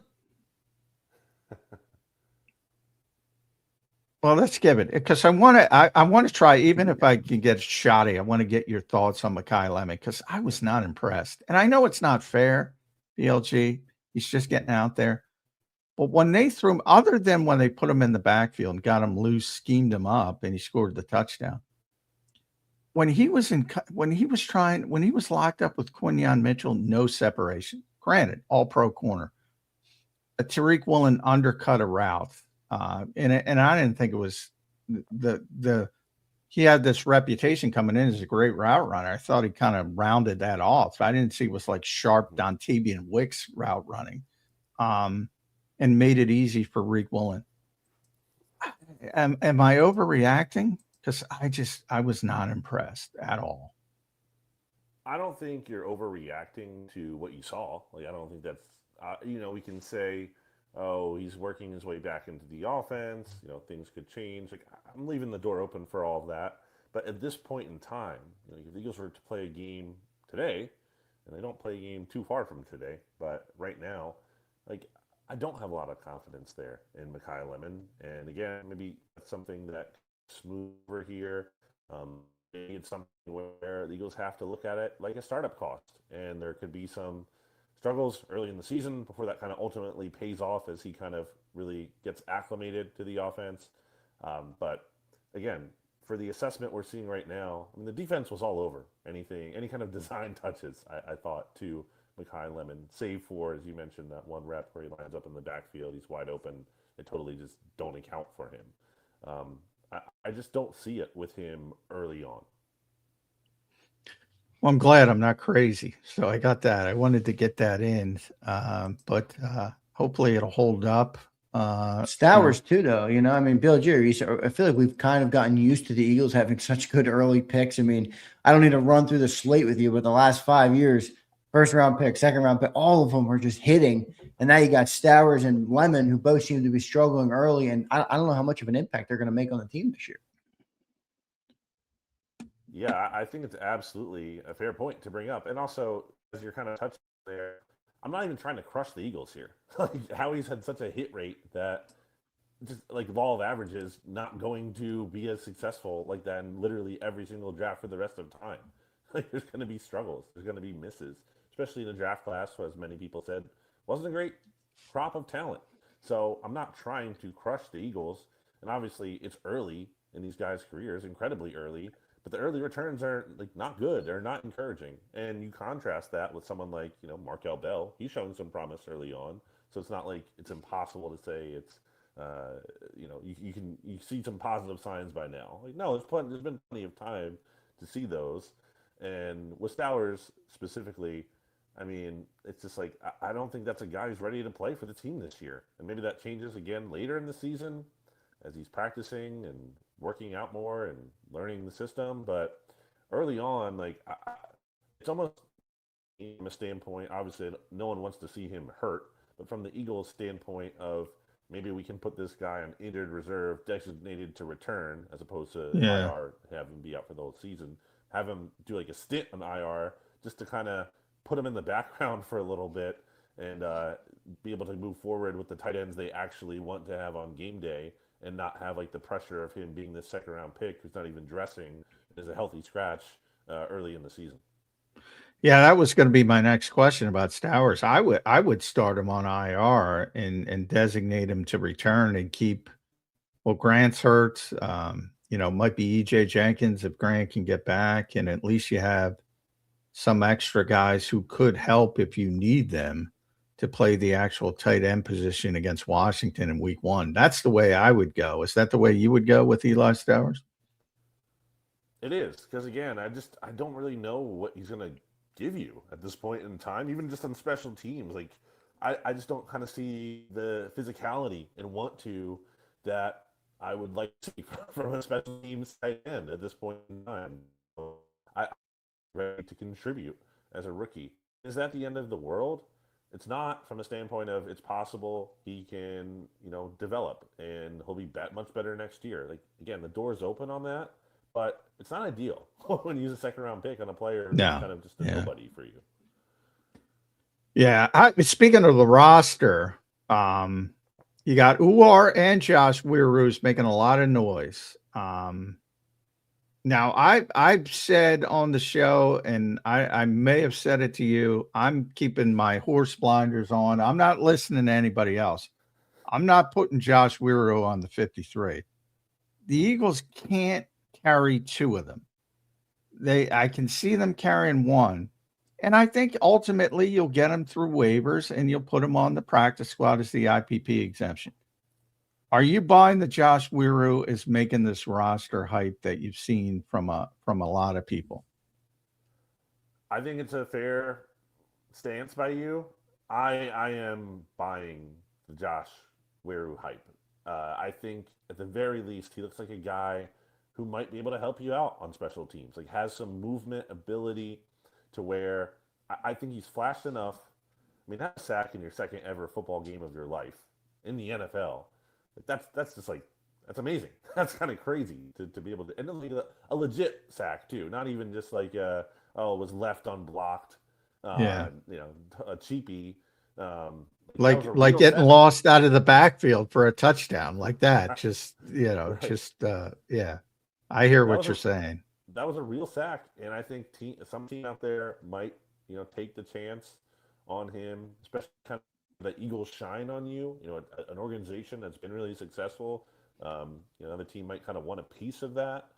I do. Obviously, we kind of, I think, tend to overstate the risk of players being claimed because statistically it's just not super likely. And a lot of these guys want to have them and use, roster spot on this guy. So I'm with you more there. I think Bernard is the one, if you're going to say of the two, who you might be able to get through. I wonder if a team is really wanting to use a roster spot on a guy who just doesn't look ready to play this year. Yeah, I agree. Weirus looks closer, certainly farther ahead. But I think from my standpoint, my thought is the Eagles already calculated Bernard. They made the commitment that, all right, this is a 2-3 year project. We're gonna go through with this versus, Weirus, who they didn't draft. And ultimately it just comes down to my belief, to your point, statistically. Like, there's bad organizations, bad decisions, but you can't, if you claim somebody, you got to put them on your 53. And, so it's not like you can put them on your practice squad. You can go through the 3 weeks, I think it is, and then put them on the practice squad, but he has to go through waivers on your claim. And they haven't been working with them. I just think people are overthinking it, but we'll see in the beat reporters contest as we get down to 53. We're all trying that little strategy. I saw Tim put Calcaterra on the roster. I got Tim's a smart guy because I'm starting to lean in that direction for putting Stowers on IR. But I'm glad, not the best connection this morning, but I'm glad I got in the important questions at Brandon Gouton. Make sure you follow BLG on the X platform, bleedinggreennation.com. We got one more of these things, so you got to do one more observations, BLG. Excited for it? Last one, big day. I am. It's a huge day, for the Philadelphia Eagles. The final training camp practice. Got to end it on a high note. Got to win the day. Got to win the day. Look sharp. Set the tone for the season. Yeah. Yep, I'm with you. BLG, thank you, man. We appreciate you doing it today. All right, guys. Sorry about the internet. Thanks, bud. Later. Yeah, no worries. See ya. There's BLG joining us here. We appreciate him joining us today. Good stuff, Johnny Mac. Day 16 of camp yesterday is wrapped up. It was the open practice, and now, as you just said to BLG, the final day of training camp. Yeah. What'd you call it? The last day of school for everybody. Unfortunately, school starts on Monday, though. It starts right back up. There's no Exactly. there's no vacation. Yeah, but I'm glad I got the Makai question in because maybe I was being too hard on him, but he kind of agreed with me. So, I mean, I just, every time they, and he had a better description of it. Every time they designed a play to get him the football, there was no separation. And until they put him in the backfield, hit him away, and the defense blew the coverage and didn't know he was there, and he snuck out and got an easy touchdown. My point is, though, with Zander, you can't count on that week after week. Right. This is a first-round pick who's got to be able to win on conventional routes, and right now he's not doing that. Again, against very good cornerbacks, you have to put that. I talk about reps all the time. Like third team against third team isn't impressing me as much as going against Quinyon Mitchell and Cooper DeJean and Reek Woolen. And right now against those guys, he's overmatched. And that's a concern for me. But he hasn't practiced a lot. Yeah, I mean, it's early. Is that how much do you factor that in, right? Like, it's tough to say. It's concerning, but he also hasn't practiced. You know what I mean? Like, how do you reconcile those two things? Well, I know he's not getting better athletically. Okay, so you don't think this is about being an early player. Your concerns are more lie on, is he not cut out for the NFL? Well, I don't want to go that far. I mean, he's a first round pick. It's not like the Eagles went off the reservation and said, and everybody else had him graded as right. I mean, a lot of people had him higher than the Eagles took him. Well, so what made him that? What made him such a high graded draft prospect? Everybody talked about, his route running, his toughness, his catch, the Amon-Ra St. Brown comparisons. He's that style of player, which is more about short area quickness than speed. It's more about that physicality. It's more about out physicaling. You're not going to out physical Cooper DeJean, but the beauty of that is you don't have to play Cooper DeJean every week. So maybe he can out physical normal slot corners. That's certainly a possibility. So I'm not saying he can't play. Like I'm not at the JJ McCarthy level with him. But all I'm trying to say is to the point where I look over at Andrew and I go, what is going on here? It's a little bit concerning because Elijah Moore is playing better,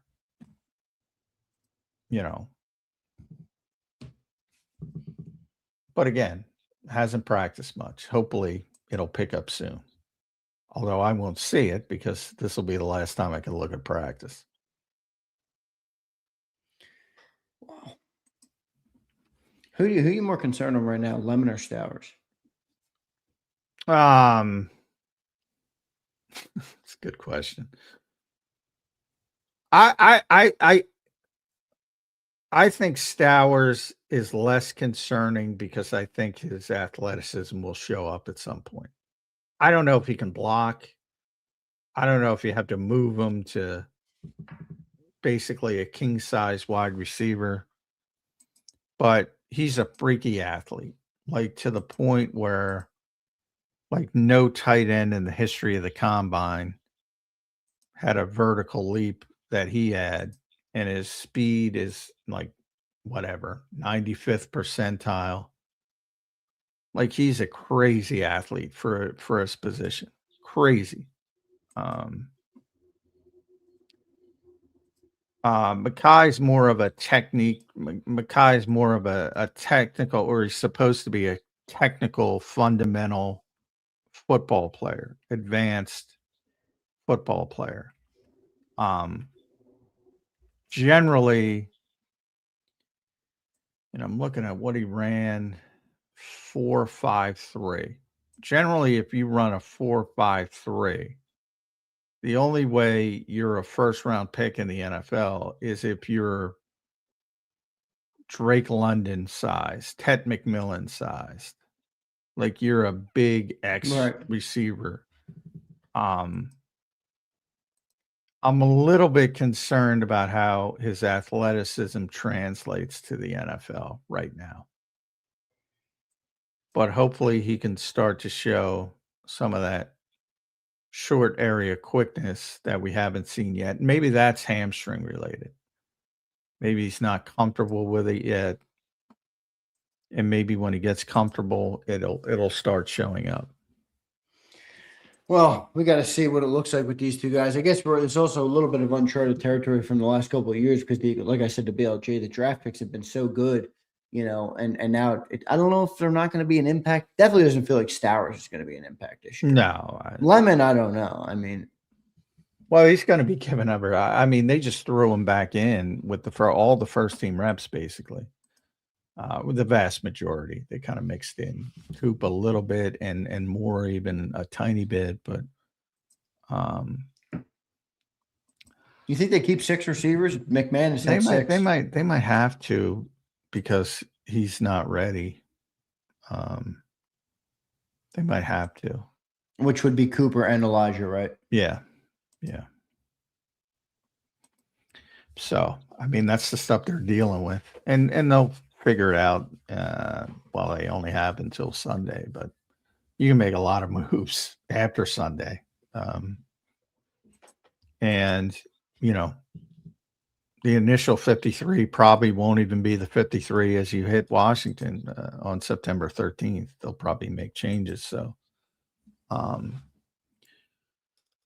but yeah, I mean, they might have to keep both guys at least early on.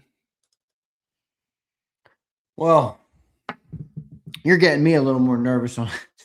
I normally come to you, John, when I need to be talked off the ledge. I don't know. I mean, I'm a little concerned here. Makai Lemon just hasn't looked great yet. Yeah, well, hopefully it's just the hamstring. And it could be as simple as that. But right now, I haven't seen the athleticism that you need to be. Because remember, long term, they want him to be more than a slot receiver. Like right now, he looks like a strictly slot receiver to me. Like he's not going to impact anybody outside.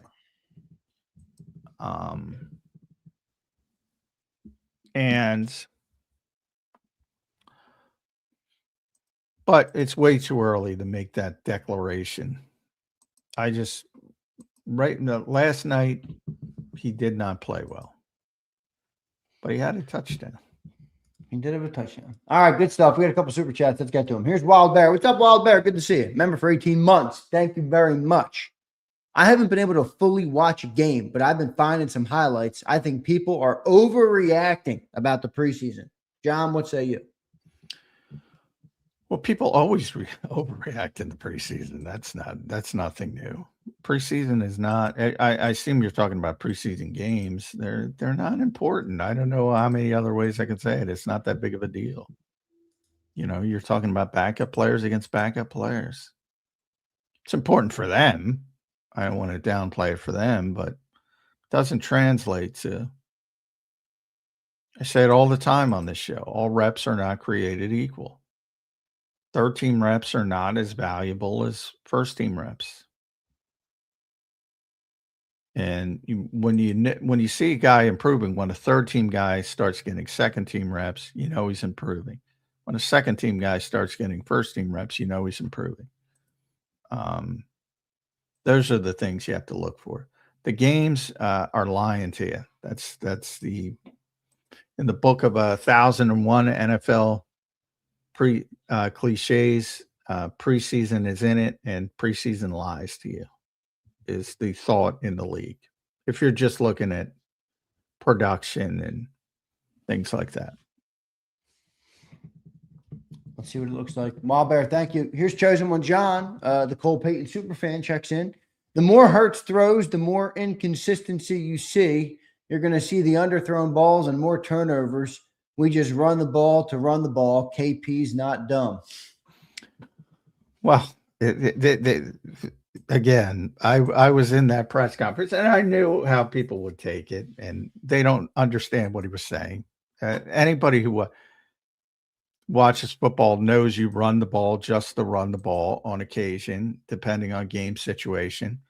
The most obvious example, What do you do when the game's over and you're just running out the clock? It's victory formation, right? Well, technically that's a run.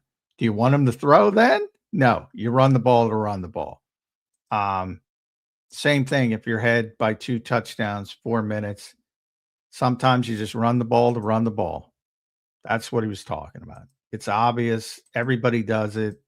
It's not weird, but he said it incorrectly to where people took the baton in the direction they took the baton. And I knew it the moment he said it. And it's silly that people still talk about it. They've been, in the entire history, you've all been watching the Philadelphia Eagles, every coach, every coordinator, every play call has at times run the ball just to run the ball. Every single one of them. Every single one of them. Here is B Pumper. Pumper returns. Oprah Hertz was on one last night. You get a pick. You get a pick. You get a pick. Jalenites will never sleep if B Pump blesses y'all with his presence. Well, he only gave out 2 picks, so not everybody in Oprah's audience got one. But he has thrown a lot of interceptions over the summer. I don't know what that means, but he has thrown a lot of interceptions. Pump, good one. Here's Pump again. M. Reyes is Tecate can do a number on Howie. MF for ruin my precious GM SMH. What does that mean? The beer can, I assume. Tecate, I think is, what is that? Is tequila? What? I don't know, but or is it a beer? I don't know. M. Reyes is one of our viewers, John, who's a big Jalenite, we'll call him. Oh, is he? Okay. Yeah, it's a beer. Okay. Did a number on Howie. So we're killing Howie now? Are we? I think he's talking about the beer can hit him in the head. I don't know, man. Maybe the beer can on the head. Yeah, the beer can did hit him. Did we know what kind of beer can? Was it? I thought it was like a Bud Light, wasn't it? Didn't Bud Light sponsor the whole parade? Yeah, they did. But I think people brought their own beer, so they could have thrown anything. True. That's true. I was down there. People definitely brought their own beer. Here's Chosen One John again. He says, it's not Lemon. It's the quarterback. He is not getting separation. He was ranked 87th in college in separation. Hurts doesn't throw wide receivers open or in windows. Well, that ain't a good sign, by the way. You can criticize Jalen all you want, but if he can't get separation as a slot receiver, there's not much any quarterback is going to do with him. So, you shouldn't be a first-round pick if that's the case. I don't know if it is the case, but obviously he won the Bolitnikov Award, so he got open in college at times. But it hasn't looked great. And it's only a handful of practices against some very, very good cornerbacks. I mean, and the one pick that Jalen threw that Woolen undercut Lemon. Yeah, I wouldn't have thrown it because because he can't get open against Woolen, who's got too much speed. So that's not, you can blame that on the quarterback, but then, if the wide receiver can't get open against high level NFL defenses, I mean, should he be a first round pick?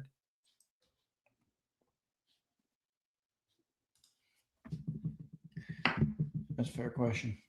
We'll see. I don't want to be too doomer here on Makai Lemon. It's too early for me, but you're going doomer on Jalen Hurts if you back that. I'm not. That was no. John. I'm not blaming you. I'm saying Jalen's more proven than Makai Lemon. That's for damn sure. No doubt. No doubt about that. Abe says this. What's up, Abe? J-Mac, do you believe Lemon could possibly be used as a gadget player? Seems like that touchdown pass was a play where they had Lemon behind the line of scrimmage. He is the exact opposite of a gadget player. He is where he's supposed to be. They did hide him in the backfield. They blew the coverage. No, he doesn't have the athleticism to be a gadget player or manufactured touch player. That's Elijah Moore's job if they keep him. He'll run the jet sweeps, the orbit motion sweeps, the end arounds, whatever you want to do, bubble screens. He's not. No, he's supposed to be a route runner. He's supposed to be the exact opposite of a gadget player. We'll see. All right, John, final couple minutes here of the show. We appreciate you doing it today, per usual. Last day of Eagles training camp today. You will be down there. Vic Fangio Day. What are you looking to hear from Vic today? Something interesting. Not much to talk about because his defense is too stinking good. There's not much to complain about. Well, I'm sure he'll be asked about who the safety is, and I'm sure he'll say, I don't know, but he's known from 3 weeks ago. It'll be Marcus Epps. In the nickel. He just values Michael Carter's versatility too much. Cooper will play it in the base. So all the lineups are locked in. All the players are locked in, depending on when Grenard gets back. But he'll come up with something. He always does. Probably bemoan training camp ending so quickly. Not having enough time to prepare. Old All right, school. John, good stuff. Yep, old school. We'll see how it goes today. John, appreciate you doing it today, brother. We will catch up with you later on after final training camp practice, and then back in the morning tomorrow on Birds 365. Thank you, man. All right, thanks, everybody. All right, dude, later. There's Johnny Mack, John McMullen joining us right here on Birds 365. Great show today. Appreciate all you guys doing it. 2 good guests today. BLG, obviously, it was a little tough with the internet, but it is what it is. And Mike Gill, I thought was great per usual. And so a lot of good stuff happening. I mean, I don't think it's time to be overly concerned, but I think it's worth monitoring the situation on what we've seen with some of the rookies. But I mean, guys, you've all been watching NFL football long enough to know you can't get a fucking rookie's first training camp and just, all right, that's it. I mean, come on, that's not going to work. So we got to give it a little bit of time. But I would say with Lemon, it's like, all right, I thought he was going to be the route running, was going to be the smooth part. It's not the speed, it's not the physicality that we drafted him. It was the route running and his ability to kind of get open and make plays. So I think that's worth a thought, and obviously we'll keep an eye on it. But again, let's not go too doomerism on it. I don't think that's the right way to be about it. I'm actually a little bit more doomerism on Eli Stowers just because I don't really see it with him, but I'm not the arbiter of how to see it all. I don't know how to see it all. And I admit that to you. I'm not professing to know it all, but I don't know. He just doesn't look that good to me. So we'll see what that looks like, though. All right, I'll take some comments from the great people of JAKIB Nation. I just blew a Dusty Gray out of here. I don't got time for you Dusties, all right? No time for the Dusties. Goodbye and good riddance. Goodbye and good riddance. Welcome to the kingdom of me, and I am the dictator. I am the dictator. I'm keeping hope on lemon pepper. Flex. All right, Flex, you can keep hope, but here, drop the name lemon pepper. You got to earn that name. That's a good nickname. You get a lemon pepper wing from Wingstop. That's a good wing, Flex. You got to earn the name lemon pepper. You don't just get given lemon pepper, Flex, when you're delivering duds through training camp. Flex, can we agree to this? We're keeping hope on lemon, but we gotta drop lemon pepper until it's earned. All right? Exactly. Chairman Z. And then I got baby Z coming too. Can you believe it? Can you believe it? Lemon made his living off middle of the field throws, window, and anticipation throws. It's that chosen. You're not wrong about that, but we'll see. Zander, how patient are you going to be with the offense? Well, JD3, how good's the defense and how good are they on first down? If they're better on first down and the defense is great, I'll be patient. Chuck Hutton says lemon pepper replaced by pumpkin spice. Chuck, that's some of your best work right there. That's some of your best work right there. Joey B. Zander, when does the baby's room painting start? It's a good question. Actually, Joey B., funny you say that. I got a text from my beautiful wife this morning, and she said this. It's an AI ChatGPT image of the baby's room all set up. All right, with the rug and the crib and everything, with the little rocking chair in there. So I would imagine soon. Xander, you look like a mess today. Thanks, Pump. Appreciate you, brah. Appreciate you. Wife is gonna rash it. I'm prepared for it. It is what it is. I finished up my office. Let me show you. It's not done yet though, but it's almost done. You can see I built out the bookcase back there. I got the desk I'm working at. I got the nice L-shaped desk. I got the filing cabinet over there. Over here, I got this is a nice, I guess you can't really see it, but the front of it's like more cabinets and places to put things. So the desk, the office is going to be nice. I kind of just have to figure out. I built a bookcase and it's empty. Can't have an empty bookcase, right? So I got to go get myself some stuff to put in the damn bookcase. So let's get there. But it's a nice work environment for me. I got my big computer here. I got the over here if I need to work. It's my laptop over here. So it's a nice setup for me to work and get stuff done, which is a good thing. But I might go the way of Cilio, install a green screen that drops down from the ceiling and just go that way. You know, we'll see. We'll see. Xander, get to work on the baby's room. Big Mike, I know, man. I gotta. I'm getting there, Big Mike. I'll get there. One thing at a time, man. It's been a beautiful time in my life, as you guys, I think, can see from just what I've talked to you about. But got married, moved in with my wife. Obviously, we're expecting a kid now. Went on a sick honeymoon to Italy. I mean, it's been a fun time. A lot of change and a lot of excitement. I got to keep grinding. That's my takeaway is I got to fucking get to work. I got to get to work. Wait, Zero, you going to be a dad? Yeah, Wild Bear, I guess you haven't heard. I think I got the little baby picture somewhere. Yeah, here it is. Yep. Little baby Z's cooking up. A little bun in the oven, I think the chat's been calling it. All right. A little bun in the oven, the chat has been calling it. I think Big Mike started that. BJJ, do I look like a complainer and a whiner to you?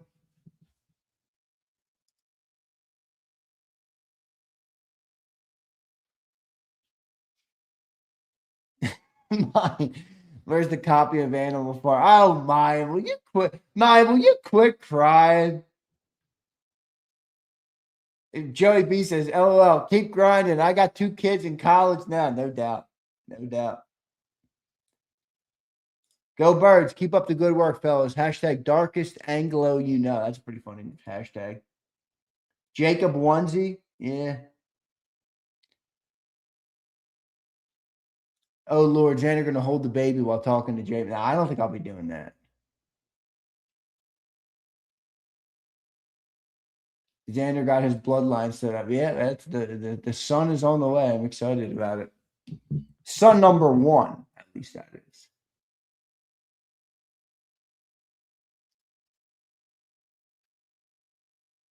Goes fast. Enjoy the kids. Soccer, I will. I'm hoping to have a bunch of them. I'm not a Hurtsite. I don't think I'll be getting a Jalen Hurts onesie. Maybe I'll buy his kids book, though. Maybe I'll buy his kids book. I think didn't he do that? He put out a kids book, didn't he? Jalen does some cool shit. For all you guys that love to criticize Jalen all the time, he does do some cool shit. So many cispots. Yeah, better than a touchdown, it's called. Better than a touchdown, it's called.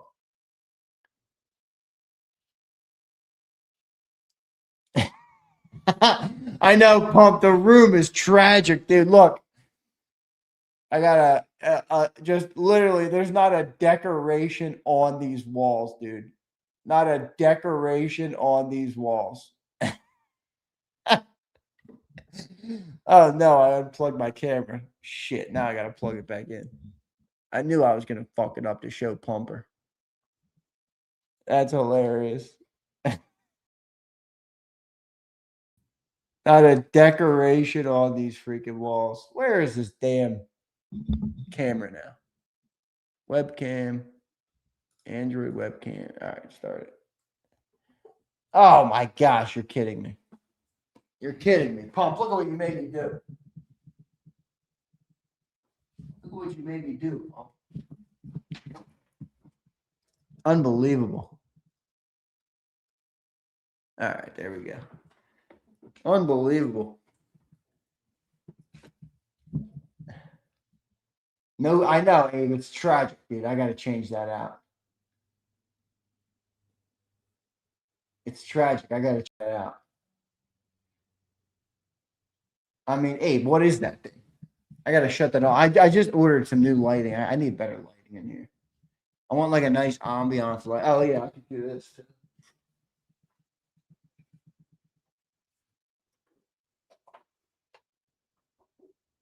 Yeah, so those have light. I guess you can't see them in the daytime right now, but they got nice like lights in there. I could turn them up, make them white or yellow, so they're cool actually. But,